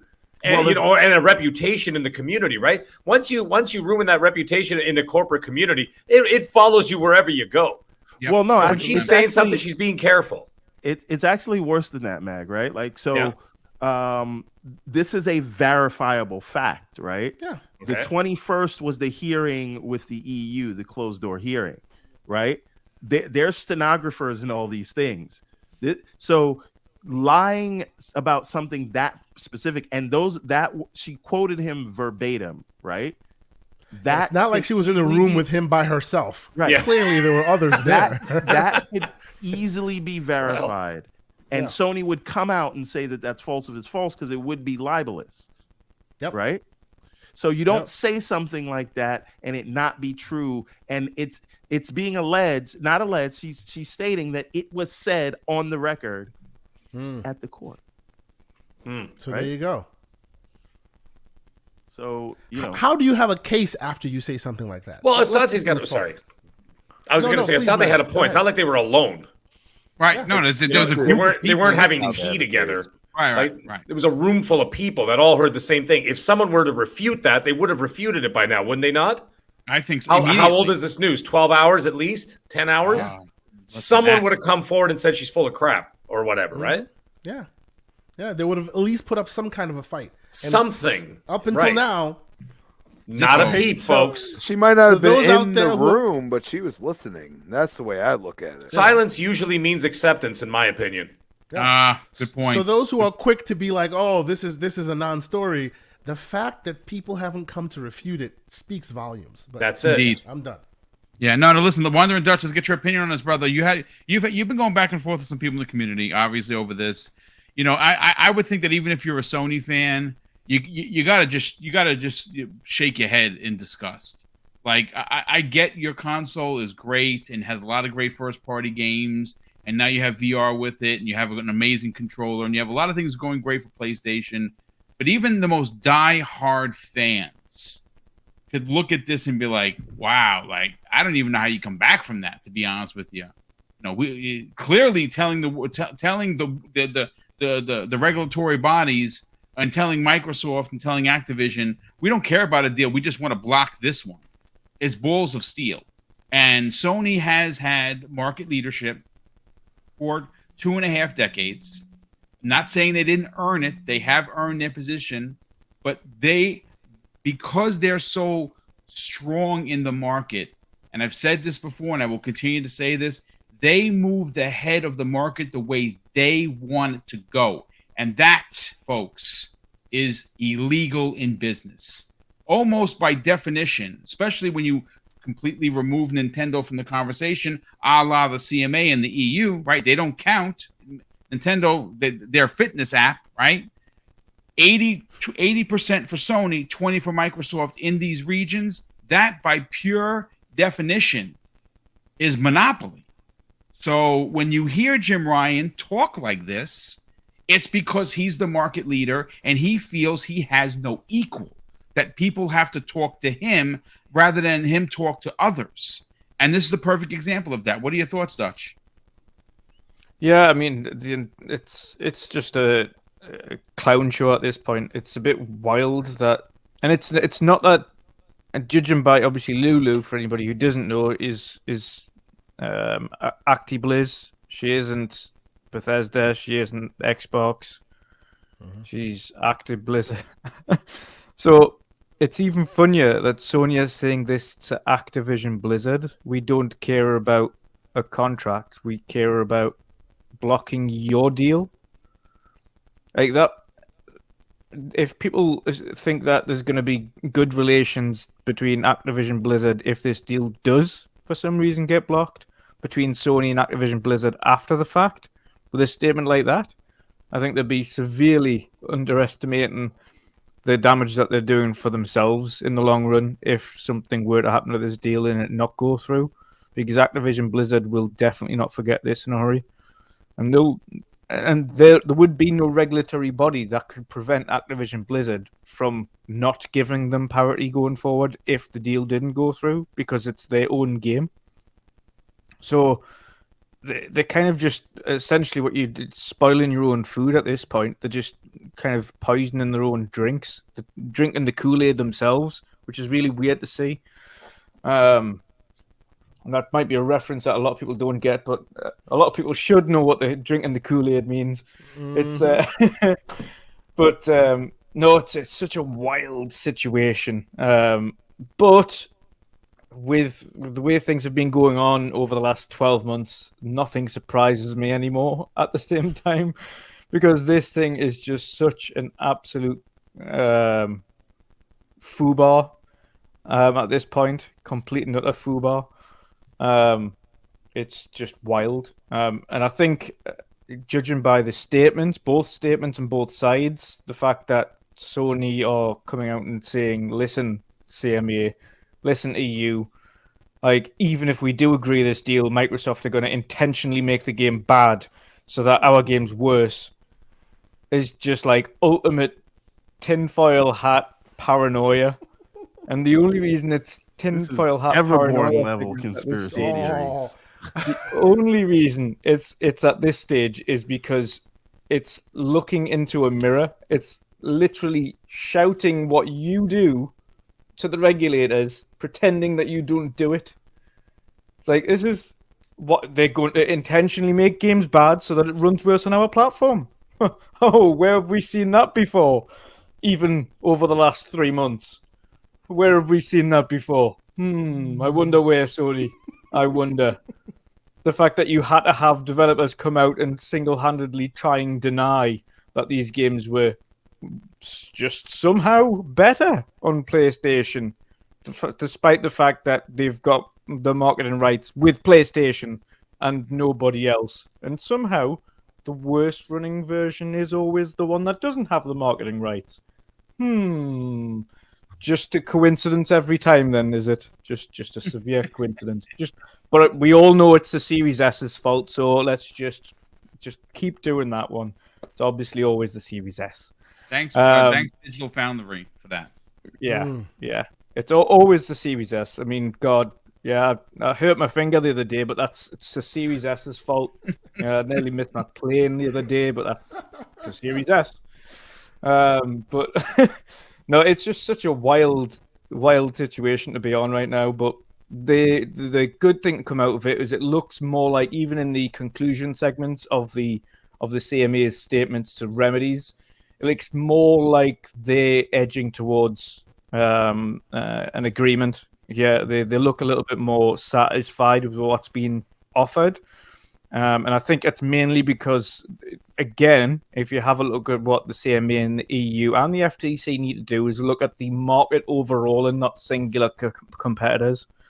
And what that final statement in the conclusion segment really stipulates there is that what is on offer from Microsoft, what has been presented, and this is not Microsoft's words in the segment that they mentioned it, what has been offered is substantial to those. And beyond that of what would regularly be offered elsewhere, and more than Sony has currently on the plate with COD's offer. So if they're getting offered more and everybody else is happy to agree it and everybody else has already agreed it, which is one of the main kind of points of argument, that's kind of alleviated those pressures. I think the CMA will sign off on it relatively shortly. I think probably give it a month or so, and then the CMA will give it the nod. I think the EU will probably be around about that time scale as well. Probably say kind of tail end of April, maybe begin middle of April by the time we get the EU and the CMA kind of giving that nod. And maybe the FTC a little bit longer. You never know, because there's a few things going on there. And I don't think it's down to decision making. I think it's just there's just so much internal issues at the FTC right now. I think just getting a decision internally, it might be a little bit more time consuming because there's that many people left in larger positions.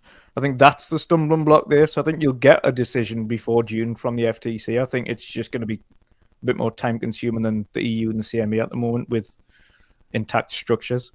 But yeah, overall booming. I just think it's such a wild thing for Sony to do, to kind of do the whole Spider-Man meme here, where you've got like 5 versions of Spider-Man on screen, like pointing at each other. Yeah, that's exactly what we'll watch today. It's just Sony going, huh? Yeah, oh, wait, it's me again. It was a perfect visual representation of exactly what Sony have done today, and it's so strange to see. It's a complete and utter meltdown, but you'd expect no less. At this point, I'd expect absolutely no less from them. So, as weird as it is, it's quite amusing to watch it all unfold.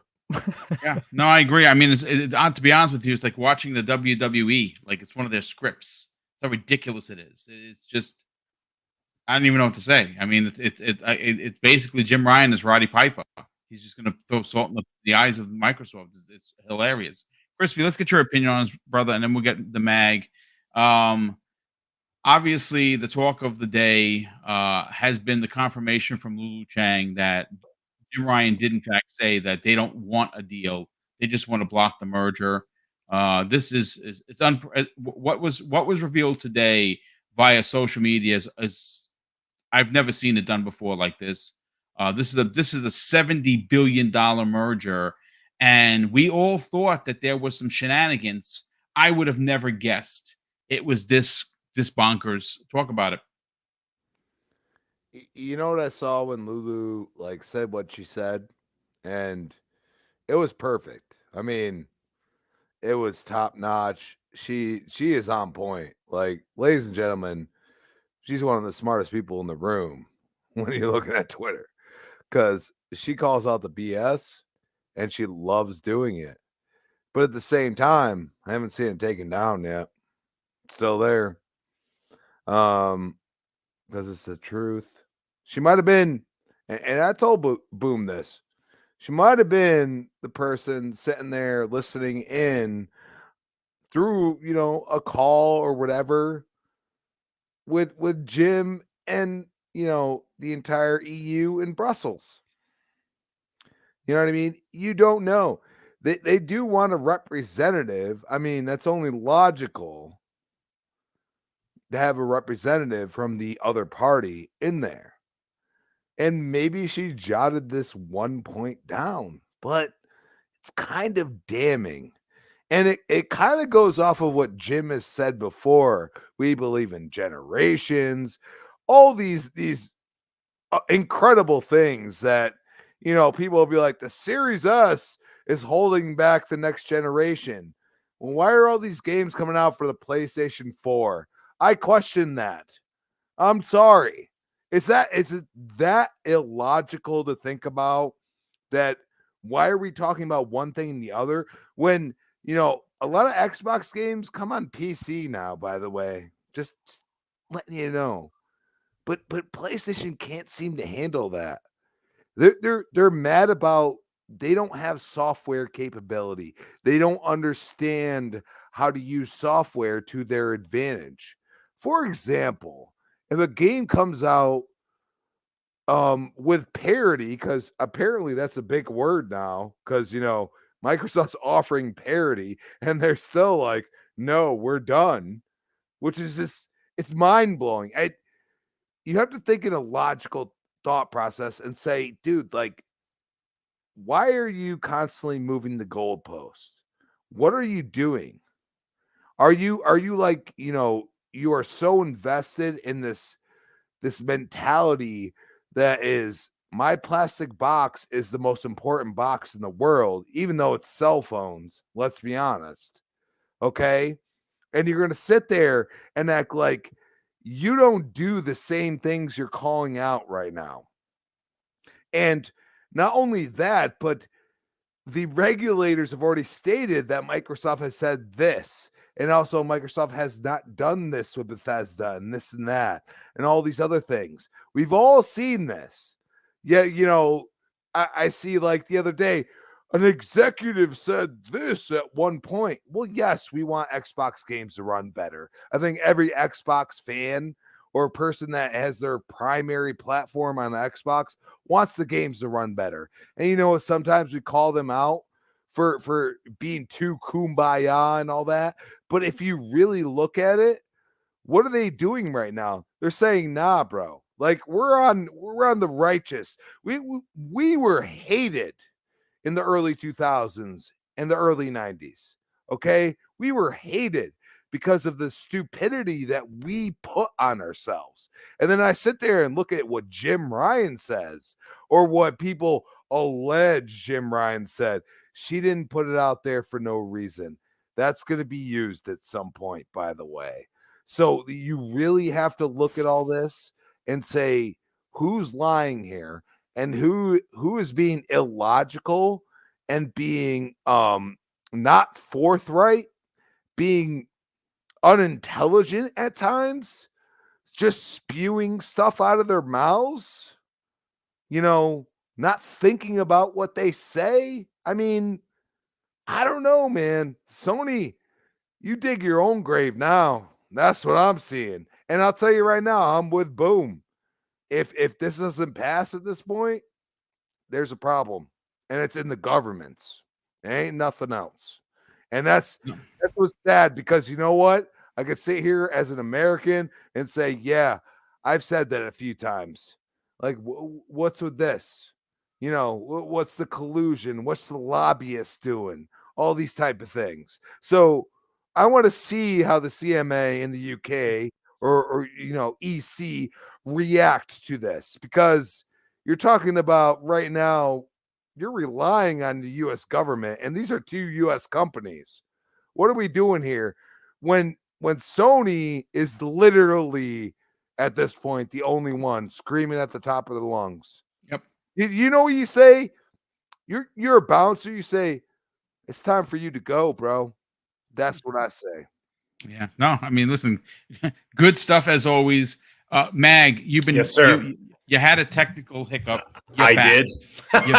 You're back, and you're ready to let it sling, if you will. Let's talk about it, brother. Let's talk about it. Well, first of all, let me thank Sony and everybody else involved for giving me so much material for Ponymaster 420 moving forward, with all the videos that I have lined up and all the material that it basically writes itself. I can't even keep up. So anyways, I just want to thank him for that. But anyways, here's this whole thing. As long as that wig comes back, you're good. The wig is back. I even got a new wig, actually. I got a new one I'm ready to unveil very shortly in the next video, whenever I get time to do it. But here's the thing. I want to read, but this is what I'm going to actually preface here, what I'm saying here. My tweet from earlier, and I wrote this. This is in response to what Tom Warren said about how Sony is worried. You know, the whole thing that we talked about already, that we've been talking about in the show for the last hour and a half. I wrote this back. I said, I've been saying it for a while. When you're a career criminal, your only fear and paranoia is that others will act as you do. And that is exactly what is happening here. We talked about this last week. I believe I said the exact same thing. I think some of us also, we were all discussing it in one way or another, is that what they're doing is that they're showing or projecting their own fears based on their own business practices. And what that is that is a paranoia thinking that, well, we've done it for 20 something years, borderline almost 30 years. They're going to do it to us too now. And that's what they're afraid of. The only difference is that this is not the road, at least as far as we know, this is not the road that Microsoft is going down. They have basically created their own path of where they're going to go towards the future, right? And, someone said it about 6 years ago. They said Microsoft is going to be going off-road in their future business model. And 100% correct. I mean, you could say it's not really off-road because in the movie Hollywood industry, they've gone to the subscription service and everything else. However, in the video game industry, this is still trailblazing. Okay, this is something unprecedented, something we haven't seen before. Now, here's the thing. Sony, by doing what they're doing, maybe not Sony as a company, but certainly the PlayStation brand, and for us in the community, and I'm talking about us, they're killing their image. This is their problem. They're killing their image.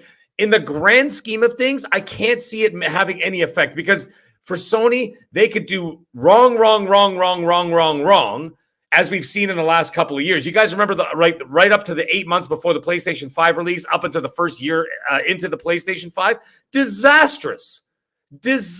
One PR nightmare after another with their lies and the baloney and the bull crap and everything else, whatever. And what does it take? You throw 2 trailers out there and all is forgiven. The Lord has gamers have short memories, sir. They have memories. Especially for them. And the Lord came down and started handing out bread and fish to all the starving people. And that's basically all it takes for Sony. Two trailers, and it's back to business. Because at the end of the day, even though we're like the 15 to 20%, everybody here in this chat, thank God, by the way, thank you guys, everybody in the chat, for being here. What an amazing turnout. Absolutely amazing. This actually reminds me, I'm not to derail myself, but this reminds me of, you remember when Dealer first started out when he was doing RDX and everything else? Yes. He had 100 people in the chat. I was there, and I was one of those 100 people. And then all of a sudden, one day he went, holy smokes. Of course, Dealer, he didn't say holy smoke.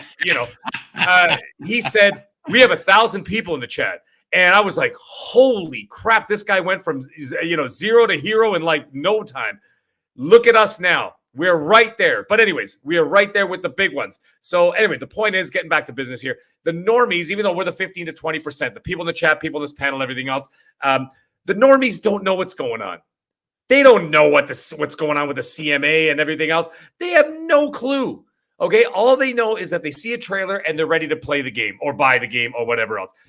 The thing is, what's funny is that I think that Sony's fears, at least for the time being, and maybe even for the next couple of years, they're probably, if they just shut up, it'll be business as usual for them, because a lot of people will not and have not adopted Game Pass, clearly, right? Because look at their numbers. Their numbers aren't bad, but their numbers are not Disney Plus numbers or Netflix numbers, right? So the thing is, for the majority of the normies, they're still buying games as they normally would, as they will continue to do, and it's going to be a long time if some of them never are going to adopt Xbox and the Game Pass model. So I think that a lot of their fears are there's no basis, was what I'm saying, for their fear, because a lot of people will continue to do what's comfortable. That's the thing at the end of the day. You got to understand, like, human behavior is very simple to understand.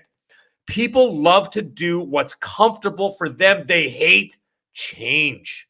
They don't like it. We're very quick to adopt it because we're in this industry. Well, not in the industry, but we're part of this community, right? And therefore, we're always ready to adopt the next big thing, the next best thing. And when you see something like Game Pass and what's moving forward and the AAA games that are going to be going in there and everything else from the first party, we're there for it. But a lot of people say, I don't know what that is. I don't know what to do. What do I have to subscribe to something? What do I do? This and that. They have all these questions. And you know what they end up doing? They just go to GameStop, or they go to Walmart, or they go to Best Buy. They buy the game like they normally do, and they stick it in their kid's stocking, and that's all there is to it. That will continue to happen. This fear and paranoia has no grounds unless Microsoft starts advertising on the moon, and then every time everybody looks up to the moon, they see, get this on Game Pass. It's not going to happen. It's going to have an effect. There is no question. I think it'll go from 30 to 50 to 60 to 70 million. But it is not going to put that much of a dent into the market leader that has a 400% increase in Europe. Is that correct, Dutch? Sorry, it's 300 in the UK. Yeah, it was 316% in the UK, and in the EU 400%. Yeah, right. Okay, and I think even in Japan it's 357 or something ridiculous. Okay, so where's the dent? You know what I'm saying? Like, this is going to continue, even if let's say 100% of that. And so instead of 400% in Europe, they only have 300% growth now. A lot of people are going to be slow to adopt it. I understand they're looking way past tomorrow.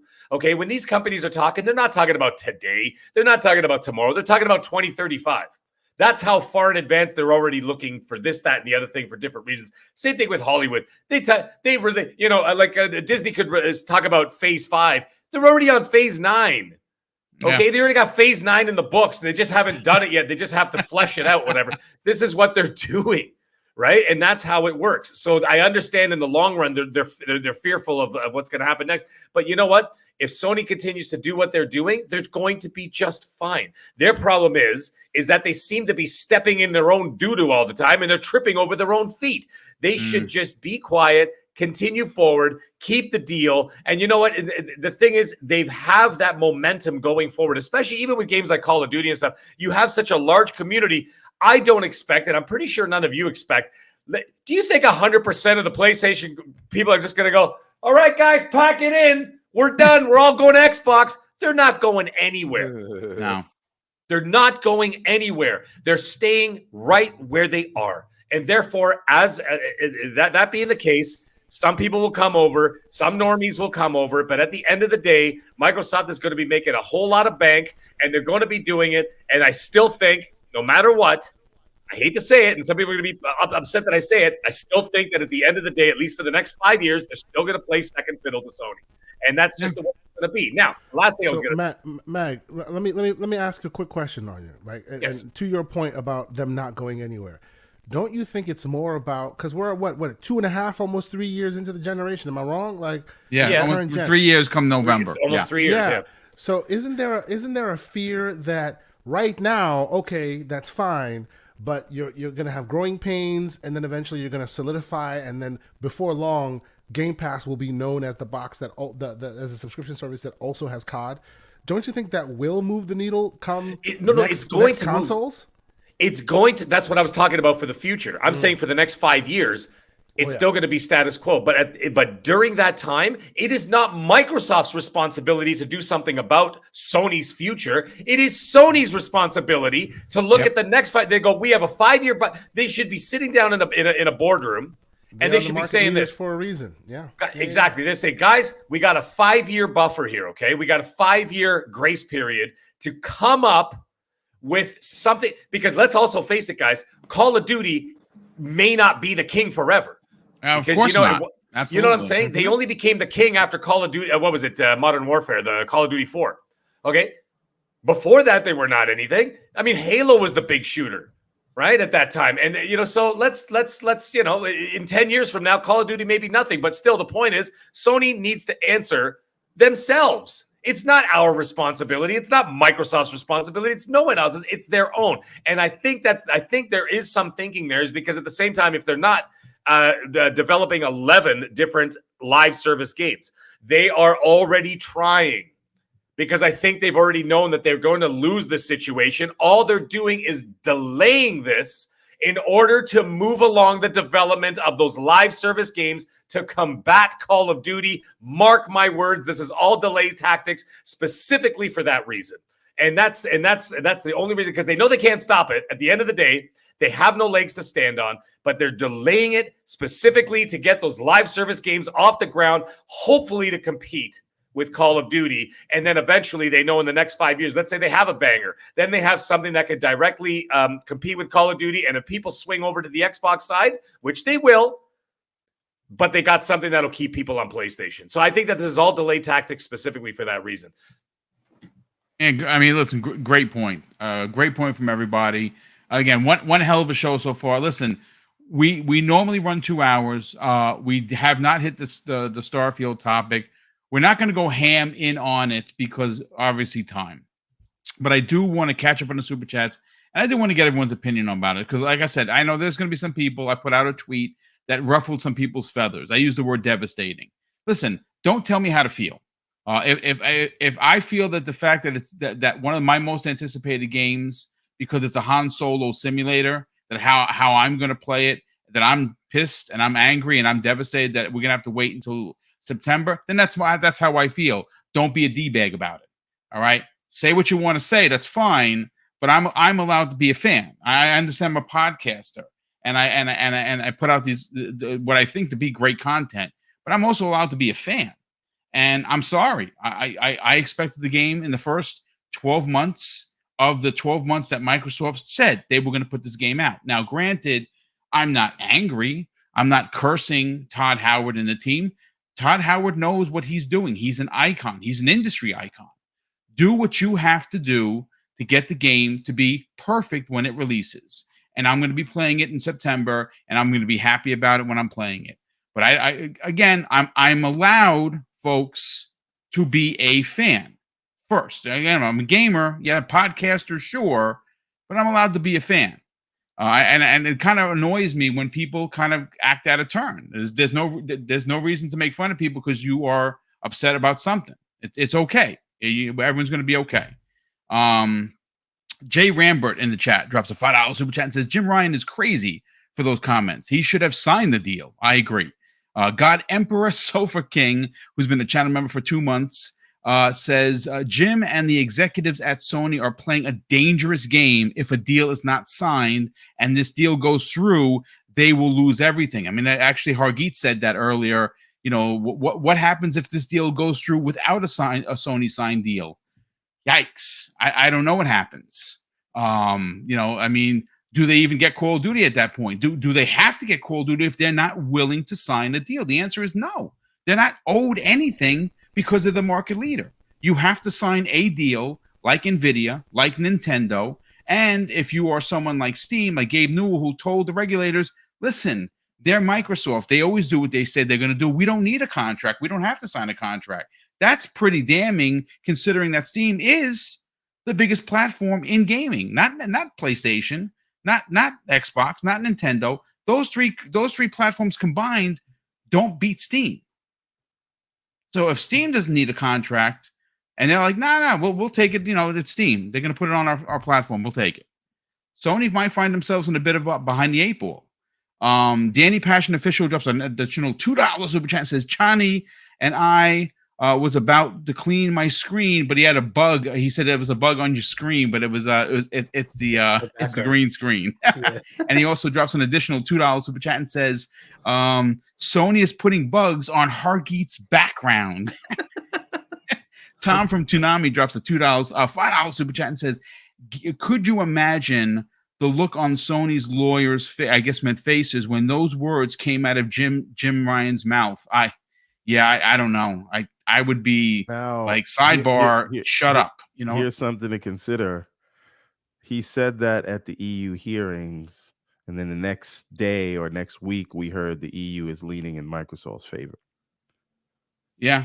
Well, Think about that.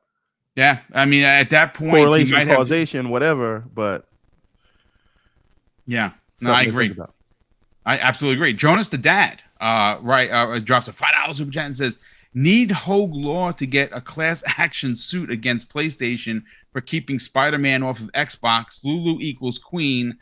Hit that like button." Thank you so much for that. Yeah, I mean, no one says that the number one most recognized character in the entire planet in Spider-Man, the number one most recognized character. Think about this for a second, folks. Not in the US, not in the UK, the entire planet. The Spider-Man is the most recognizable character, and they have used their power of having film rights to somehow strong arm Spider-Man, the number one most recognized character, into being only on PlayStation. As a matter of fact, if you say no, boom, I don't know about if that's true or not. Well, Spider-Man, the character, was left out of the Avengers on Xbox and only available on Sony's platform. I mean, the proof is in the pudding. So And they took it away from Activision. Just saying. Yeah. And they took it away from Activision. Who, by the way, made pretty good Spider-Man games back in the day. I'm just saying. Yeah. Yeah, they absolutely did. 100%.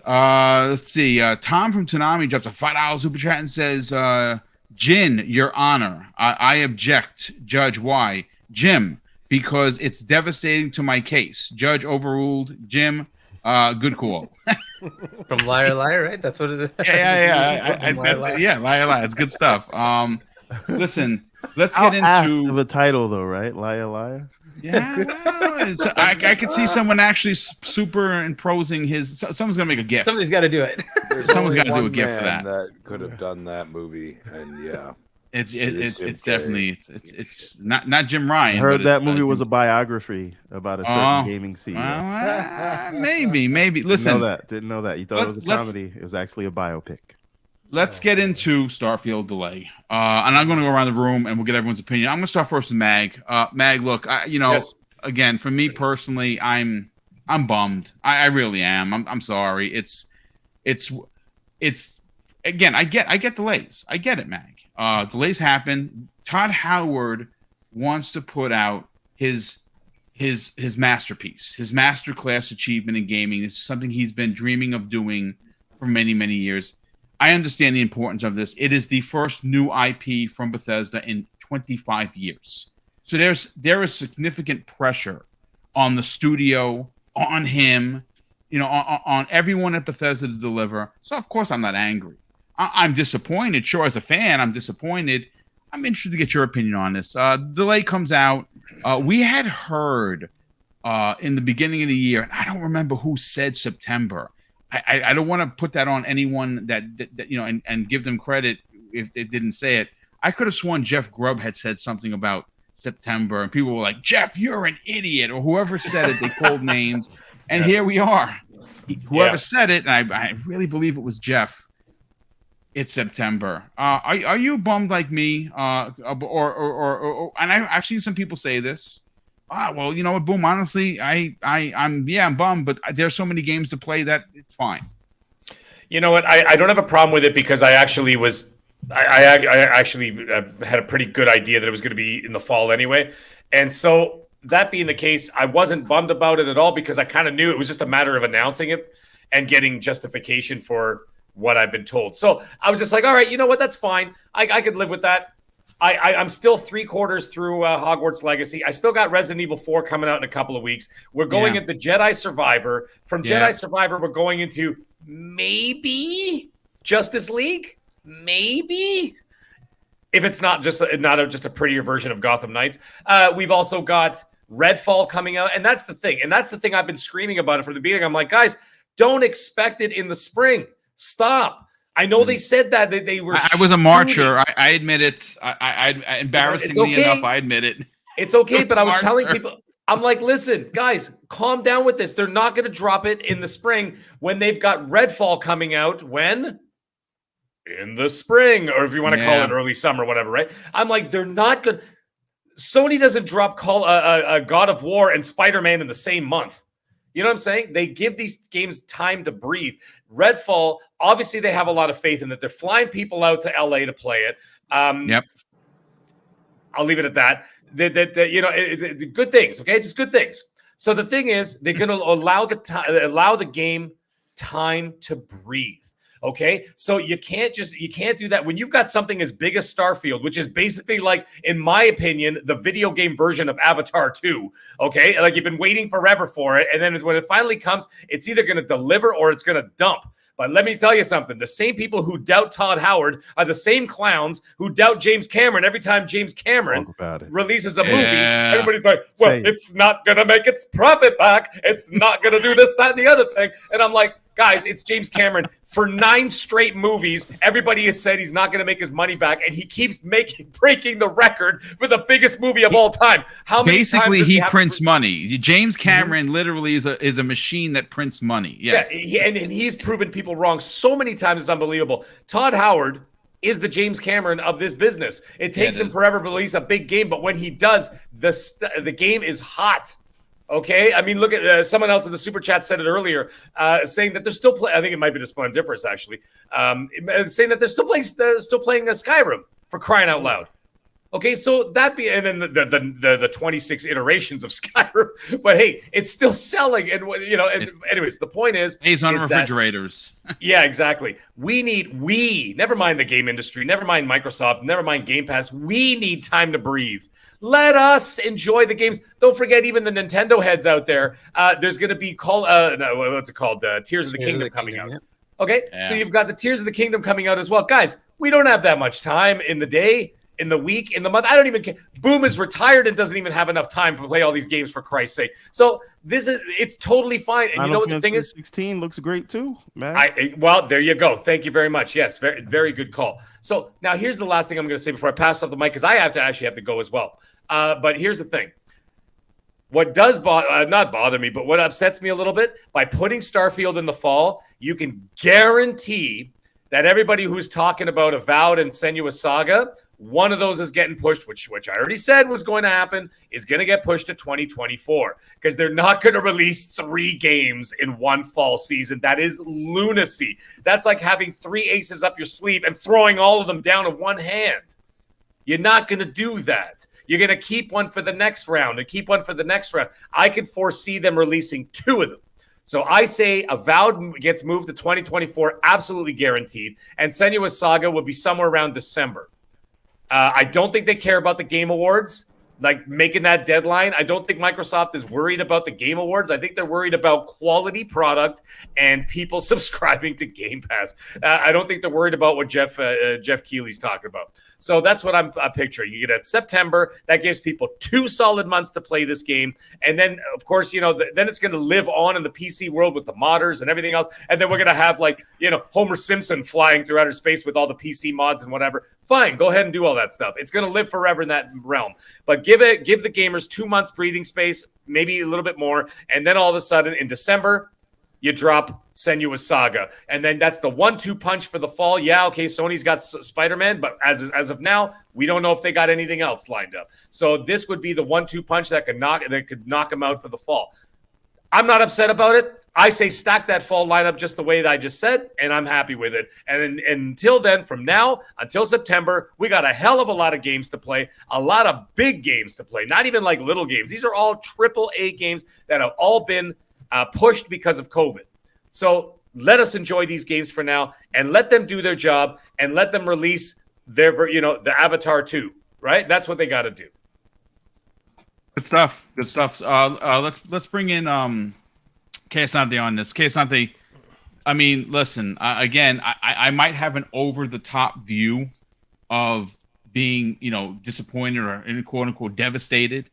I really want this game for a lot of reasons, and it's for the same reasons why I just crossed 4 days and 5 hours in Hogwarts, because I get lost in these worlds. The world sucks, and sometimes You just need to The fly real around in a world broom. sucks, is what you're saying. Yeah, the real IRL world sucks. Yes, yes. Yes. But sometimes you just want to fly around in a ship or fly around on a broom and lose yourself, and that's what I enjoy doing. So yes, I'm a little. Again, maybe my opinion is a little over the top, but that doesn't make me a fanboy or a knucklehead. Everybody's entitled to how they feel, Boom. No one's going to tell you. You know what I'm saying? No one's going to tell you how you feel. If you're upset, be upset.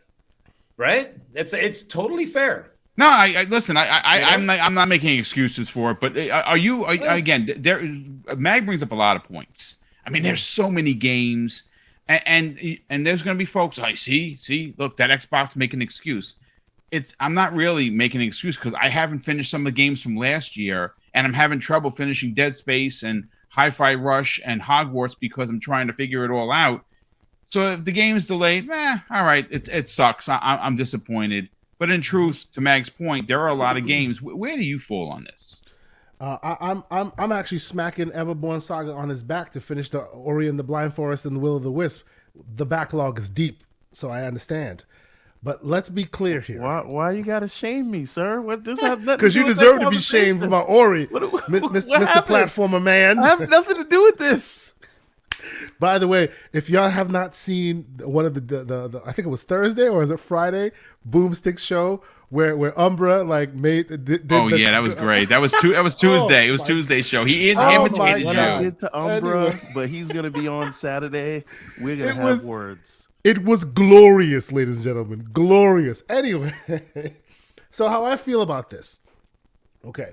I, too, am of the school of thought that even if this game is 100% done, and we've all but said right now that ABK is all but buttoned up until very soon, you're not going to release either both Diablo 4 and the next the next big God Howard joint at the same time. You're just not going to do that, right? One of them will have to fall by the wayside. Not fall by the wayside, but give breathing room, as the mag so expertly pointed out.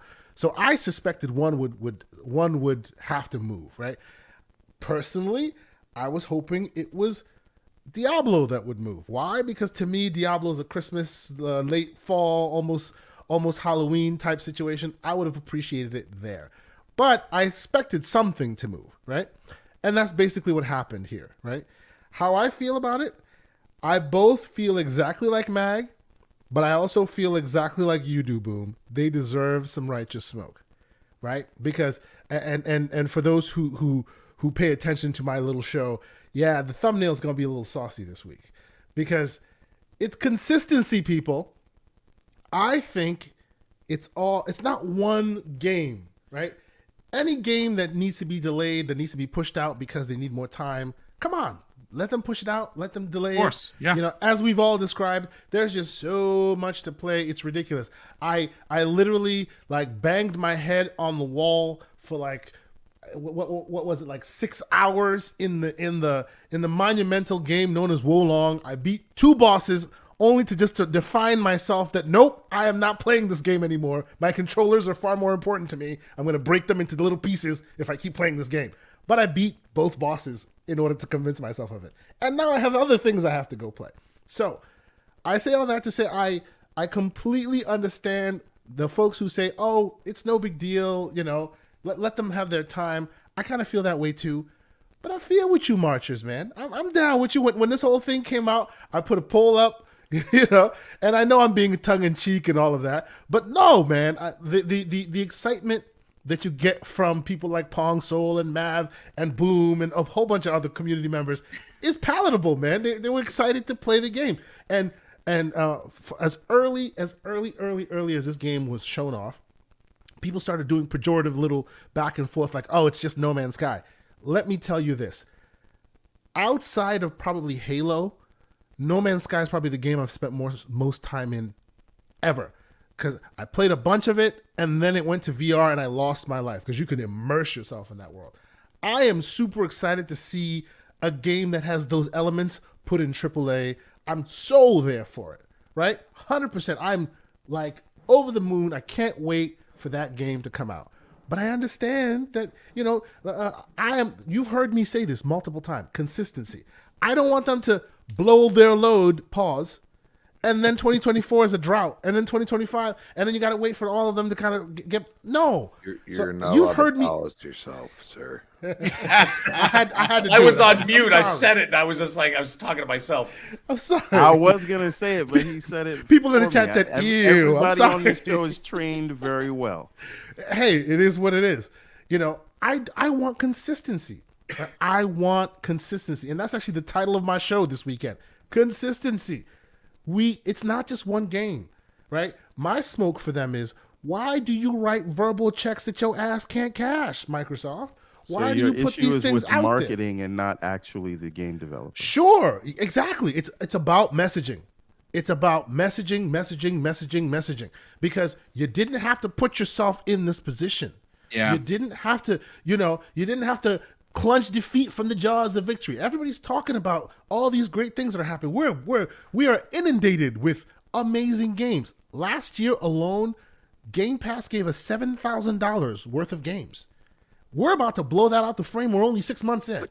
Yeah. Hasn't Sony done this? I mean, the one that jumps off the page for Sony specifically, because I looked it up. The Last of Us 2 had multiple the release dates and delays. And again, I wasn't a fan of the story, but you can't argue that. But see, the reason why I can't compare Sony to Microsoft, because Sony has earned their delays. They've earned their stripes. You have accolades. You have pony masters with wigs on saying, yes, sir, whatever you say, because for years they have been consistent, right? They release something. It's by and large consistently delayed, sir. No, that's not true. That is not true. Because I think we have a little bit of short-term we have thinking. Said many people have said listen. It should have we been have delayed. short-term thinking, because at the end of the day, we're always, we were recently thinking about COVID, and that has ramifications for many years. Before COVID, they were consistent. Say what you will about their business practices. Say what you will about Guardian them. was They not have consistent. earned their Has Bethesda leadership not earned their delays? role. Exactly. No, exactly. They too But have that's earned really their what delays. that's really the question we should be answering, though, right? Well, So- but so- this is why I said at the end of the day, no one game delay bothers me at all. It doesn't bother me at all, especially like you and I have spoken about, Everborn. There's not enough time in the damn day, right? Like, we need breathing space, and I don't want Microsoft to release all this stuff and then go, okay, see you next 2 years, right? That whole 2021 thing where there was no single, no real AAA first party release in that whole time. I think that's an L. I don't want that to happen again, right? So I am one that says delay it. Even if it's done, you and I both know it's a Bethesda game. You can find a bug. Go squash some bugs. I'm fine with that, right? I just But want are their you, though? messaging. I am. Genuinely, Are I am. you? 100%. I mean, 'Cause- I don't know if because- we're playing Grounded right now or not. I have no idea. I'm playing Grounded. I enjoy Grounded. I think Grounded is amazing. Like, I have played a lot of Grounded. Listen clearly, okay? Remember the chat. Uh-huh. remember the rule. Do not pay attention to anything. anything when he before the says word but? Of course, right? of course. Anything before No. the word but, don't listen. Hear me clearly. I am very fine. I'm more than happy with the slate that we've gotten so far, with the supplement of Game Pass. I am not one that separates the wheat from the chaff like that. If it's a game and it's on Game Pass, I'm playing it. It's amazing. There are many of them there, right? My only issue is, don't sit there. That's another word. Come for out. but. Go ahead. I didn't say it. Shut your mouth. Don't come out and be in black and white, right, and be in full color and be all like, hey, this is what you're going to play for the next 12 months, when you know your butt can't cash all those checks that you're writing right now. You know this. Messaging and marketing has been a concern. I mean, ask any Xbox fan. I'm not making excuses for anybody. The two ends, the next man. Hollow Knight, the next Hollow Knight was on that list. We know that they're not responsible for that game. We know We're gonna that blame if them it doesn't anyway release- because they're Xbox. Exactly. But you know why you're going to blame them? Because they put it on their calendar and they showed it to you. That is not something you should be doing. Because what That's you're doing not- is setting up people to get all excited. I don't know. And then, even though you know darn well that is not within your We're purview. gonna have a fun show on Saturday. So. Oh, it's It- gonna it- be on and crackling. I'm sure. I mean, I disagree know. with you on the delays on Sony's side. I call them the delay station forever. Oh, but okay? you- they but delay you know they what, do though? delay a lot of games. You know delay what though? They everything. do 100%. They delay a lot of stuff. But what I'm saying is because they have so consistently like giving you your God of Wars and whatnot, people Oh, you allow fell for that. for it. So You does fell for it, Nintendo. Jay. Right? You When fell was for the the last dark time? side. Stop. When was the last time Nintendo released Nintendo's- like a big Nintendo's not AAA? superior multiplayer. It's not. But we're not talking. Wait a minute. multiplayer. Hold on. Let him get this Nintendo thought out so I can poop all over it. Go ahead. Oh Lord, here we go. Here we go. But no, my point is, Tell when me you about are Tears when of you the are Kingdom not and the how many market, times that was delayed. That's when been you are delayed not 5 the times. market That's- leader, Yep. Yeah. when you are not the market leader, you do not get the same deference that the others do. So- they have Right. spent So- all this so there's a time. double Let me standard finish, is what you're please. saying. Of course, it's a double standard. Who says it's And you're not? Have perpetuating you heard the said double news? standard. Look, We're getting Look. past it now. look. At the end of the day, when Oh, you this are is how not me in and the Kay when, talk. Don't. when you're not in the front, when you're not in front of the pack, you work twice as hard to get everything you earn. twice Indeed. as hard for And half I as think- much. And I think that while I don't have a problem with Starfield being delayed, I will say it again, I do not have a problem with it at all, because whenever it comes out, it'll be on Game Pass, and I will try it, and if I love it, I'll buy the deluxe edition and put the statue somewhere here. That's what I will do, right? And because of that, the company like earns a lot of deference from me. You need some time, get your time. But at the end of the day, you got to be a bit more careful with your marketing, because you're not the front of the pack. So you can't expect people to just go, yes, we'll do whatever you say, sir. No, you are expected to show and prove consistently. And so far, I don't think that's what you're doing. So when there's smoke to be billowed, I sit back and I drink my little juice here and I go, yeah, what are you going to say about it? Because the marchers are upset. And I think them pitchforks are coming. Sunday is going to be interesting because old King David's going to let them have it. It's out there. Yeah, he probably is going to let them have. But listen, Harky Chani, let's get your hot take on this, dude. I mean, yes, Sony delays a lot of their stuff, no doubt about it. That's a fact. You know it, I know it.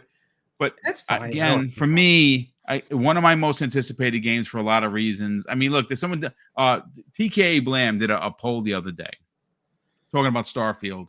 And because I'm an old bastard, right? I put out a ship that a lot of people, especially if you're young, you're like, was that like an old? Is that a prototype X-wing? No, I put out a ship from Battlestar Galactica from the 70s, and I was like, that's the ship that I want to fly around if we could make it, right? So it was a ship poll. I've been talking about this game forever on all my shows. I'm super stoked for it. Yeah. I mean, are you disappointed that it got delayed, or you're like, yeah, listen, just get it right? Look, this is part and parcel of where we are now with Microsoft with the too many games. Look, once they get ABK, which is looking like it's going to happen in that May-June timeframe, you have another juggernaut that's coming out during this year called Call of Duty, and I think it's Modern Warfare Remake 3, right? Whatever, Modern Warfare 3 remake. Diablo that's going to 4. go potentially into Game Pass, okay? But that's a first-party release in November. Let's assume somewhere around there, right? So November's out, right? We still haven't talked about Motorsport. Don't know when that's coming. Supposedly that's coming in the up to June timeframe. We don't know, right? It said spring, but let's say that hits June, right? And then Diablo gets moved out a bit, right? Where do they put Starfield? Let's say Starfield was ready for July. Do they put it out in July? Right? I think they were just about there to say it could come out late June, but they weren't comfortable, right? And so they find then does it go to July? But the problem is you don't want to put a game out like that in July. It doesn't sell well. It doesn't sell well in July. You want to push it into fall, and that's what they decided to do. Let's go to September, right? So if, to me, it would have been if it's going to go beyond the June, just go to November, right? That's the good time to do it. Holiday sales, it's the time to go, right? And that's when they wanted to do it originally anyway. So it's a 1 year delay. Fine, whatever, fine, right? But now they have Call of Duty, so that's gonna make a difference there, right? I don't know when Motorsport comes out. Let's say it does come out in June. They now have to deal with that. They have potentially one other game coming out, probably Hellblade. I don't know, right? But that could come out. October, I don't know, right? We don't know. Holiday is what the rumor is. Yeah. Yeah, and so like, you know, do you put it in December? I think that game specifically they'll want to have before that TGA deadline, the Game Awards deadline. So they're gonna want that beginning of November or before. But then I don't know where COD ends up, right? So this is kind of the juggling act they're gonna have. Now this year is going to be ridiculous for Xbox. Just think of the games they've already had, starting with Hi-Fi Rush, on and on and on and on and on. And we're complaining about Starfield being delayed. I get that. Am I totally upset? Dude, I still have 100 games in my backlog. I keep trying to finish the games that are leaving Xbox Game Pass. I'm playing that. I just finished 2 of them that are leaving this, in the next week, and I still have a third one that's Hargy, a 50-hour game. Sorry. It's so sorry, but to even keep up. Special Nick says, stop talking and pre-order him RE4. Oh my goodness! I can't. I can't. Special Nick and his RE4. Good Do God. not give that man. I'm sorry. I But anyway, break the show. Please continue. I'm not totally surprised. Like I was hoping they could do June, but I wasn't going to be surprised if it moved to September, October, or November. My theory was it was just going to go to November unless this COD thing comes up, and it looks like this is going to close before COD comes out. So if that's the case, that's a first party release. They're gonna make a deal out of it. It's just the way it is, right? So I don't know what the marketing allows, but if they can pull it off, they're probably gonna make a freaking special edition console just for that. And then there's gonna be the fact of a special edition release of Starfield itself, right? So these are very big, epic things for them. It's a big year for Microsoft. I'm not surprised that it moved to September. June was a potential. And if they were teetering, and if it wasn't going to happen, it was going to move to fall. So I'm not surprised by the September release. I am surprised, however, of how they announced it. That was kind of odd to just here it is. We're going to have a direct right after our E3 show, and here's the release date. I'm like, well, that's okay. That's just pretty cool. I'm like, just out of nowhere. That was an interesting way to go. I don't know if that was a Xbox decision or it was just Todd's decision, or Bethesda decided, hey, this is just how we're going to announce it. But yeah, that was the more interesting part for me. Am I disappointed? Again, I have too much to play to be disappointed. I hope I have the time to play it when it comes out. Moving it towards the fall actually helps me because it's closer to my vacation, so I'll actually be able to put the time into it. Because again, this is going to be a 100-hour game, right? This is going to be a very large game. May's already got Tears of the Kingdom. It's got Redfall. There's just so much, and I was like, how do you keep up with all this stuff, right? So, and look, Microsoft has pretty much a AAA game coming out like every month, of their own first party, right? So it's getting pretty crazy. This month, I don't think they have one. Is that correct? And it's just Wolong, or am I missing one? Maybe there is one this month. But Hi-Fi Rush started January. And it just goes on. Now they have the Paradox thing. They just had that partnership. Yeah. They're bringing all those games in. It's insanity. There's just so much to play. And there are new games coming in day and date, right? It's nuts. So, again, it is disappointing in some ways, but I wasn't anticipating. March was like, oh, you guys are out of your minds. I don't know. I know we were a little we were a little out there, but Marchers. they had signs. They had logos. It was a whole thing. There were logos made. Yeah, I mean, listen, I don't mind being wrong. I was hoping June, but it was like if it didn't happen, it wouldn't surprise me. And again, I still have no idea when Motorsport comes out, right? So maybe that comes out in August or something. I don't know, right? That could be October, right? But I don't know. We have no idea right now. But if they do have another game, it's getting pretty nuts. It becomes a juggling act, like you said, for sure. No doubt. And they have third-party big deals, right? They still have Stalker to do, and yes, are there other big ones like whatever? Right? All those have to come in and not be cannibalized by Xbox themselves, right? This is gonna be a fun thing. And to your point, it's not okay. It's not like what do they do for next year, right? Let's not make sure. Now, here's the fun part: once the ABK deal is done, potentially every year they have one big, huge game coming, Call of Duty, right? That's going to go into Game Pass. So, right. So that's a huge thing. Yeah, absolutely. But absolutely. we do need one or two others. At least two, one or two others every year, right? So you have 3 big games. I'd like to see them hit the cadence of 1 per quarter, as it has been discussed. Yep, exactly. That would be one per quarter. And if you don't if you have 23 studios and ABK and you can't do that, that deserves some smoke. I'm sorry. We will definitely get to be talking about that for sure. But Wandering Dutch, what are your thoughts, brother? Are you are you disappointed like I am, or are you like, yeah, I kind of anticipated it? It wasn't I anticipated it. I was still under the. I wasn't a marcher like a lot of people were. Um, I was more the June July area, so it's a little bit later than I assumed, but it's still I kind of thought it was going to just slide out of it. And to be fair, September's not too bad. I did say though at the Pong that if we're going by European date standards, it does actually fall in June, but the date difference over in America is the opposite way around. So unfortunately, it's September. Nice. And that you can blame the Falling on American semantics. I like it. Good format stuff. for that. So first glance I seen it, I was like, June release. Oh, wait a minute. No, of course it's not the European date format. So September. No, to me, to be honest, it's a game I can't. Obviously, having ADHD, I can't get uber hyped for massive long games that I already know are hugely long. Like if I start playing a game and I have absolutely no idea how big it is and it turns out to be 40, 50, 60 hours, but I just sail through it, that's fine. But if I already go into a game knowing full transparency that having played Skyrim and Fallout and all of these other games, that these are minimum 100-hour games, that I just can't get hyped for it because it's more like a dread at the back of my mind that I'm like, this game's just so big. Like I don't even know where to begin with it. It's just So a you weird thought thing. Hogwarts was going to be like a single digit like game? Because you murked that thing in how many hours? 68.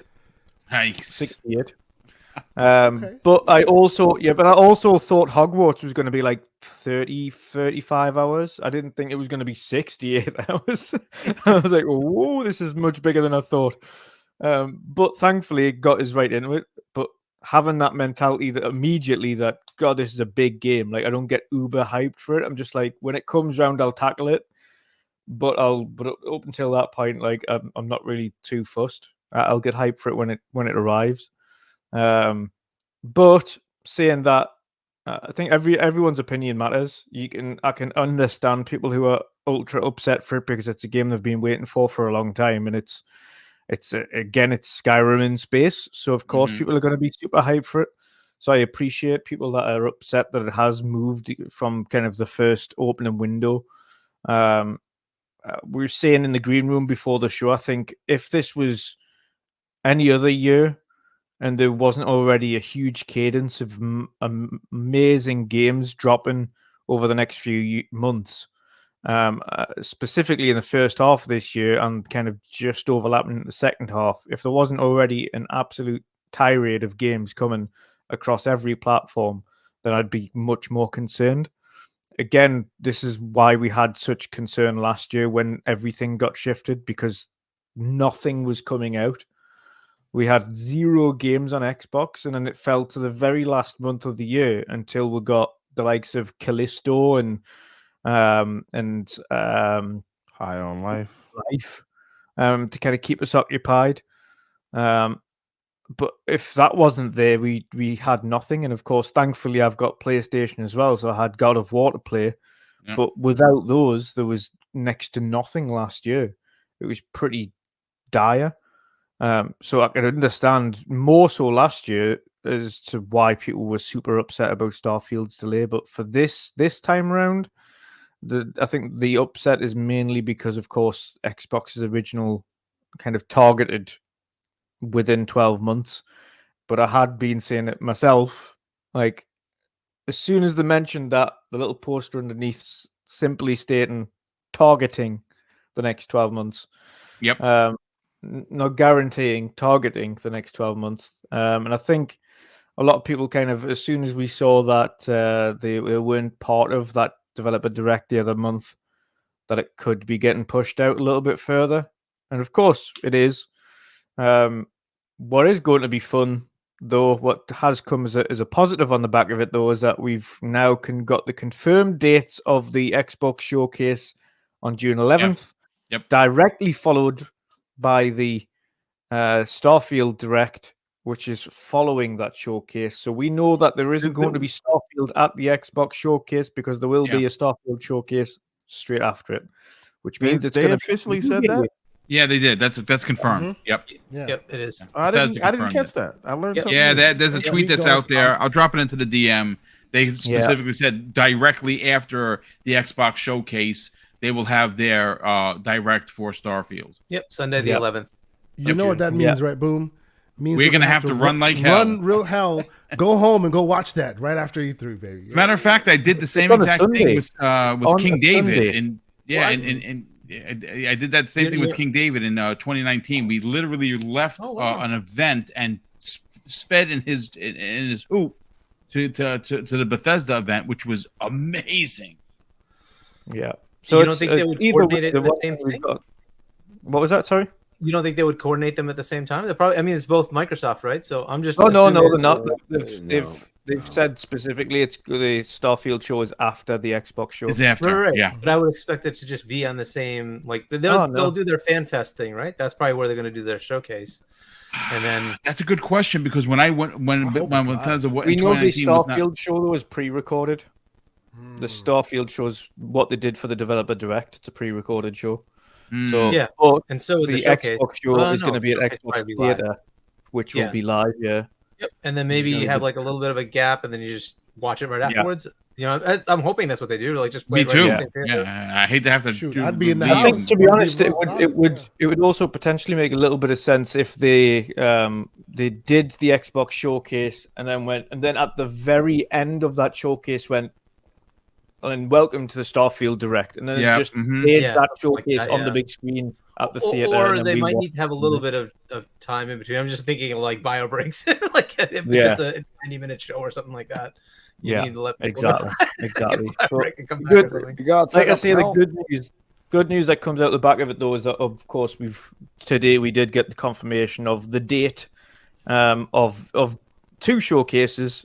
On June 11th, so of course the Xbox's E3 showcase, as it were, as well as the Starfield showcase. But for me, I think September's the perfect August, September's the perfect middle ground time to release Starfield anyway. It's not in the way of anything. There's no confirmed huge games in that ballpark or area anyway. It gets out the way of all of Microsoft's other big releases, your likes of Diablo, which will obviously be a big one if this deal passes by June.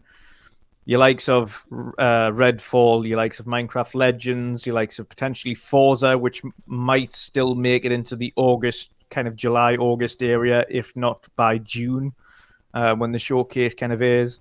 And then, of course, potentially following Starfield, even maybe Hellblade. We'll see. But I can see one more being the tail end of the year as well, alongside Starfield. But I see this as more of a positive thing on the Starfield front. If Bethesda had it their way, it would have released last year on November 11th. We know Microsoft prevented that in this instance. So, and that was for good reason. They wanted it polished. And I think at the end of the day, I think Bethesda also wanted the best version it can be. And we know Todd does as well, because it's his baby. It's something he's wanted for 2 decades. So to eventually get the game he's dreamed of for 2 decades and have it come to fruition, I think he wants it the best it can be as well. Yeah. So I think at the end of the day, for fans as well, this is probably going to be the most polished Bethesda game has ever come out. And of course, I don't include Fallout 76 in the field section because that isn't Bethesda, that's ZeniMax Online. So I think if anyone's got concerns over a studio within the portfolio, it would be ZeniMax to see what they do next and how they approach their next title. Not so much Bethesda Game Studios, because track records show things that have come from Bethesda have usually won Game of the Year. Yep. And it's for good reason. They've got massive branching stories, huge character arcs, loads of dialogue systems. They've got morality systems, the massive, huge Western RPGs that deserve to win and deserve to get accolades. So, of course, we're all looking forward to creating our super starships and fighter ships and freighters or whatever we want to create there. So yeah, it's going to be good fun. But yeah, I think, in my opinion, I think the delays, it's only a good thing because it just means the polish. It'll give them a little bit more time to get the polish done. Yeah. And when it comes out, it'll be the best version it can be. So good stuff as always. Listen, Crispy Bomb, let's get your opinion on the delay. We'll get everyone, and then I'll read these super chats and we'll get everyone out here. This is by far one of the longest shows we've done in a long time. Sorry for holding everybody up, but you can't stop good conversation. And that's what everyone on this panel has done. Crispy, what are your thoughts on the delay, brother? Oh man, I mean, this is way far beyond what I'm used to. Just saying. You know, the one thing I look at is, you know, I sat there and I said I want the game now. I want it now. I think it's going to be one of the greatest games any PC gamer or Xbox gamer has ever played. If you're actually into RPGs, I think it's going to be one of the greatest you've ever witnessed, been a part of, made your own story in. These are the type of things I love about a good RPG. And I'll tell you, Bethesda, they knock it out of the park. And, you know, there talks about the little things that mean so much to them. Makes me say, take all the time you need. And that's what I said at the end of some of my statements. I want it now, but take all the time you need. And I was not expecting it, to be honest. I said July. I said, if you're going to release a game like this, you can go July 4th.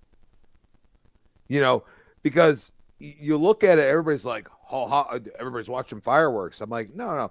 The time frame of July 4th. And you really look at things that have released on there. Stranger Things. Still, like literally, they, like, the day later, after the whole season came out, they were just like, bam, here you go.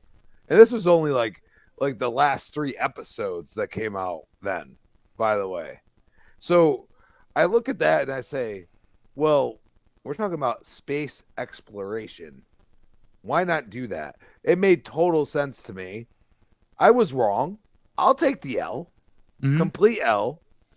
But at the same time, I look at it and I say, a delay is never bad if the game comes out as good as you expect. And that is something that is hard to do. I shelved Cyberpunk for an entire year. I bought it on the One X, and I shelved it till I got a Series X. And then I played the game again from the beginning, exactly the way I did, and it was totally different. And that's where I go and say, I don't want that, because my anticipation for Cyberpunk was through the roof. Why would I want to experience it a year later? That makes zero sense. And that's me being a fan of like the genre and everything else, and how the game, like, you know, kind of talked to me and was like, you know, you have this going on. And I look at Starfield and I see like the zero gravity / like certain gravity combat and stuff like that. All these little nuances that, you know, if you want to think of space and how you're going to, you know, go about it, like it would be something different. And as they delayed this, which, I mean, we could put quotes on there. I mean, they technically delayed it once. The problem we have is that Xbox decided to say, you're going to get this within the next year. And that was the problem we have. And that's where I go and say, just don't do it again, Xbox. Just don't. Okay? There's no logicalness in it. And it seems like, you know, at the fault of your own, you're allowing the dev or technically publisher to do what they feel is necessary, and you're going with it. I have no problem with that. My problem is your promise a year ago, you know, like less than a year, but it, you know, That's all we're looking at. Like the date is after, and I think, like King is gonna go ham on them. We want you, like, if you're gonna promise something, just deliver. And you know what? If you don't talk about Avowed or Hellblade 2 for another year and a half, and you say nothing, I will take that over giving us a date and then going back on it. And I think that's where they need to look at it and say, you don't want to be like PlayStation, because a lot of PlayStation fanboys getting all crazy. And I'll tell you right now, dude, I got receipts, bro. We can just go back and you actually gotta Google stuff, bro. Like just Google some stuff, and you will realize that they delayed multiple games that are heavy hitters and bangers multiple times. Yep. If not several times, like over 3 people. So yeah, that happened with The Last of Us 2 specifically. That got delayed. You gotta take it with a grain of salt and understand that they're looking. They have the PlayStation. That's all they have. I have an Xbox. That's all I have. But I did have a PlayStation back in the day, and I was looking forward to certain games that I never saw. Because I was like, you know what? You're charging too much for your console back in the PlayStation 3 era. And I was like, well, give me a 360. Oh, wow. I've never experienced a Gears or a Halo in my whole life. I was playing PlayStation the whole time. Yeah. Like, that's where you go and say, like, that's where, like, I think Sony's here. And at the end of the day, like, I feel like Sony wants, like, in their contract to have Bethesda games come on there, and I think it would go through at that point. They'd be like, "Yeah, we're gonna sign that." Like that. Yeah. That's where they're at this point. Yeah. Listen, I mean, good points all around. Everborn Saga. Let's get your final point about this, and save the slander for poor Asante for Saturday's show, because that's you guys. I have the smoke lined up for Saturday, but I will say right now. He already admitted to me he doesn't trust anything Microsoft says because of these releases, but that's fine.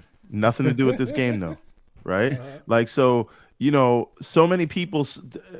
It's a lot of the same people that said, "Well, what would 343 have released if they would have released the game in 2020?" And then they go around and tell you, there's an issue with the Starfield delay. If we said that the issue with Xbox is that they needed quality and they needed to prove that they could produce AAA games, and they need to give the games the time they need, and Halo should have been delayed another year, then we can say Starfield, give them the time they need. Because, by the way, right, we can say, we don't know what they can do and they have to deliver. If you look at their releases since the launch of the Xbox Series generation, right? What is their average Metacritic score? It's like 87, something like that. Yeah, they're in the high 80s. They're higher than they're in the high 80s. Yeah. But we're still doubting that they don't know how to do what they're supposed to do, right? We're still saying that they don't know what quality is. This is not for UK, but what I'm saying is, if the game is delayed, the game is delayed. There's a reason for quality. And by the way, right? December, we got High on Life. January, we got Hi-Fi Rush, right? February, what went in the Game Pass in February? Atomic Heart in February. Yes. March, you got Wolong. Right? You're getting ready to get some other big things by the end of this month. They just put Civilization, if people are into that, in the Game Pass, right? April, what are we going to get? We're going to get Minecraft Legends. May, we're going to get show Redfall. Also, I think, is June, the show this? Yeah, and I'll stand on this square. June, you're going to get Diablo. Yeah, it's true. Game Pass, right? In Game Pass, so I don't know about you all, but I have a job.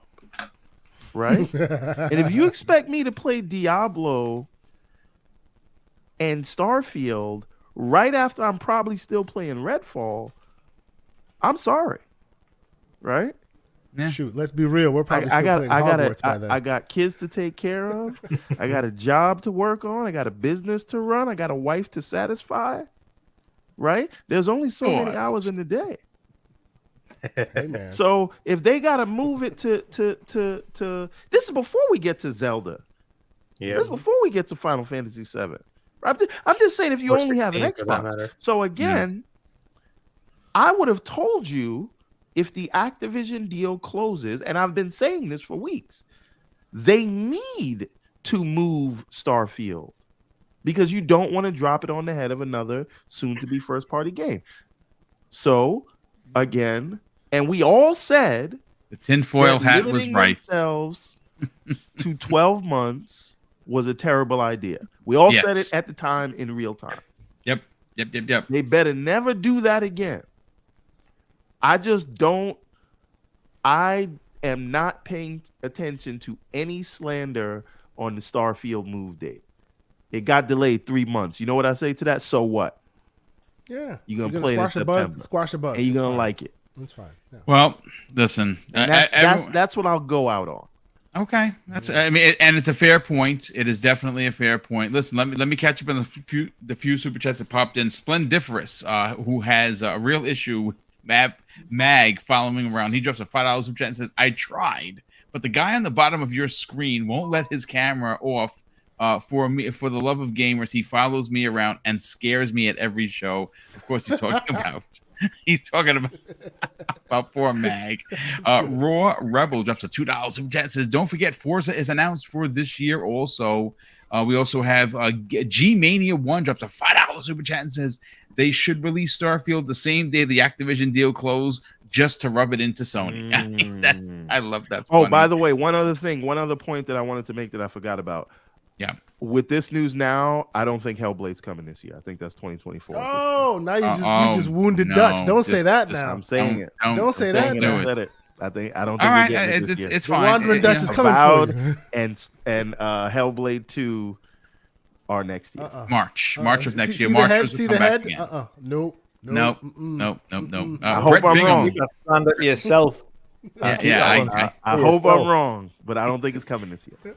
Brett Bingham drops a $5 super chat and says, "My ship and my base for Starfield are the same, the Death Star." Oh my God, I love it. Ooh. John Wolf, who's been a channel member for a month, thanks so much for that, John.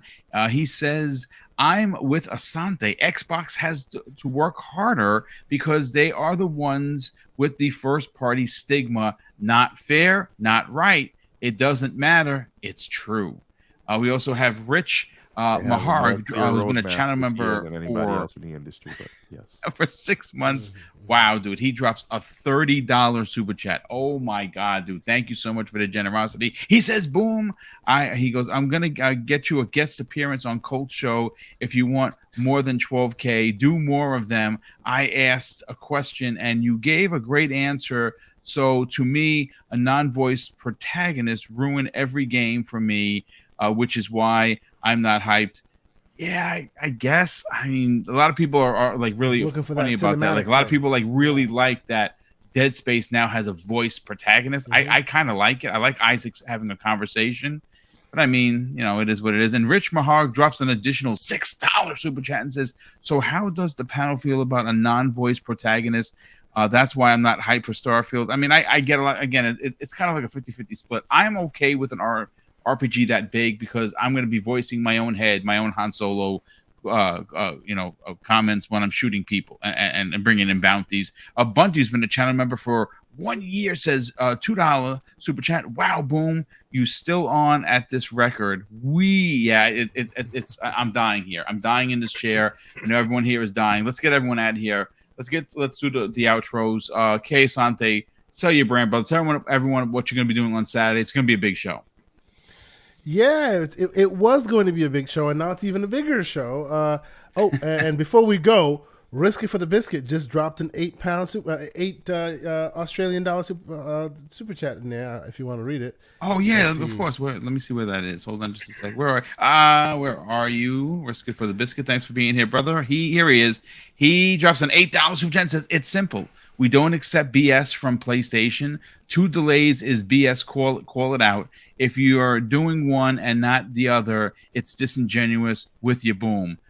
It's just me being disappointed as a fan, but I'm gonna talk about it because if I'm gonna give like Kay Santa says, I'm going to give Sony the righteous smoke. I'm going to give the smoke to Microsoft. That's just me. But continue. I agree. No, so I was gonna have a big show this weekend. I assembled what I call the dream team. I wanted to talk about Unreal 5 and all the crazy things that's happening.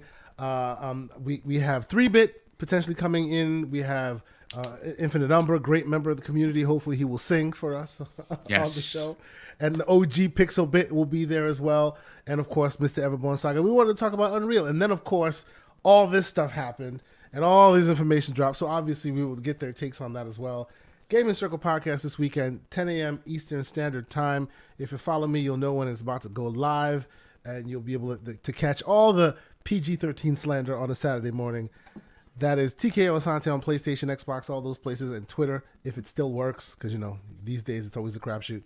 But yes, please follow us. We'll follow you back. We appreciate all the support. We're averaging a good amount of high volume users, people in our chat these days, and people who watch. So we really appreciate the forward momentum and people supporting us. So come check us out Saturday, 10 a.m. Eastern Standard Time. Thank you very much. Yeah, thank you, brother. Wandering Dutch, sell your brand, brother. Talk about where people can check out your podcast each and every Wednesday afternoon. Obviously, you guys do a fantastic job over there. You were on vacation or on holiday, and now you're back. And talk about it, brother. Sell your brand. Yeah, definitely. Great show as always. Yes, you can find us everywhere at Wondering Dutch, of course, every Wednesday for the Midweek Mix-Up podcast. But again, this Sunday for the weekend edition. And of course, every Tuesday for the See It Tuesdays podcast. Of course, the weekend edition is kind of a mixture of everything. So gaming news, pop culture, nice anime shows, everything in between. And of course, the Wednesday one is the big one. It's our main one, and that one's strictly just gaming and tech news. So everything that goes on there, and it's any platform. It's the much like Prime Time, we talk about anything. It's not just one console specific. It's multi-plat, so we talk about anything and everything gaming.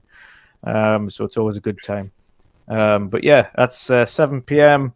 UK, 2 p.m. Eastern, 11 a.m. Pacific. But yeah, thanks again, guys. Awesome to be back as always, and see everybody again next week. Absolutely. Hargeet Chani, sell your brand with Game On Daily. Obviously, Asa. And of course, Gaz, the loose cannon, if you will, of the channel. You guys are just exploding on the scene. It's well deserved. You guys work super hard, and I can't be prouder than what you guys have been doing over there. Talk about it. Yeah, check out GameOnDaily.com, and we just put out a video on Starfield.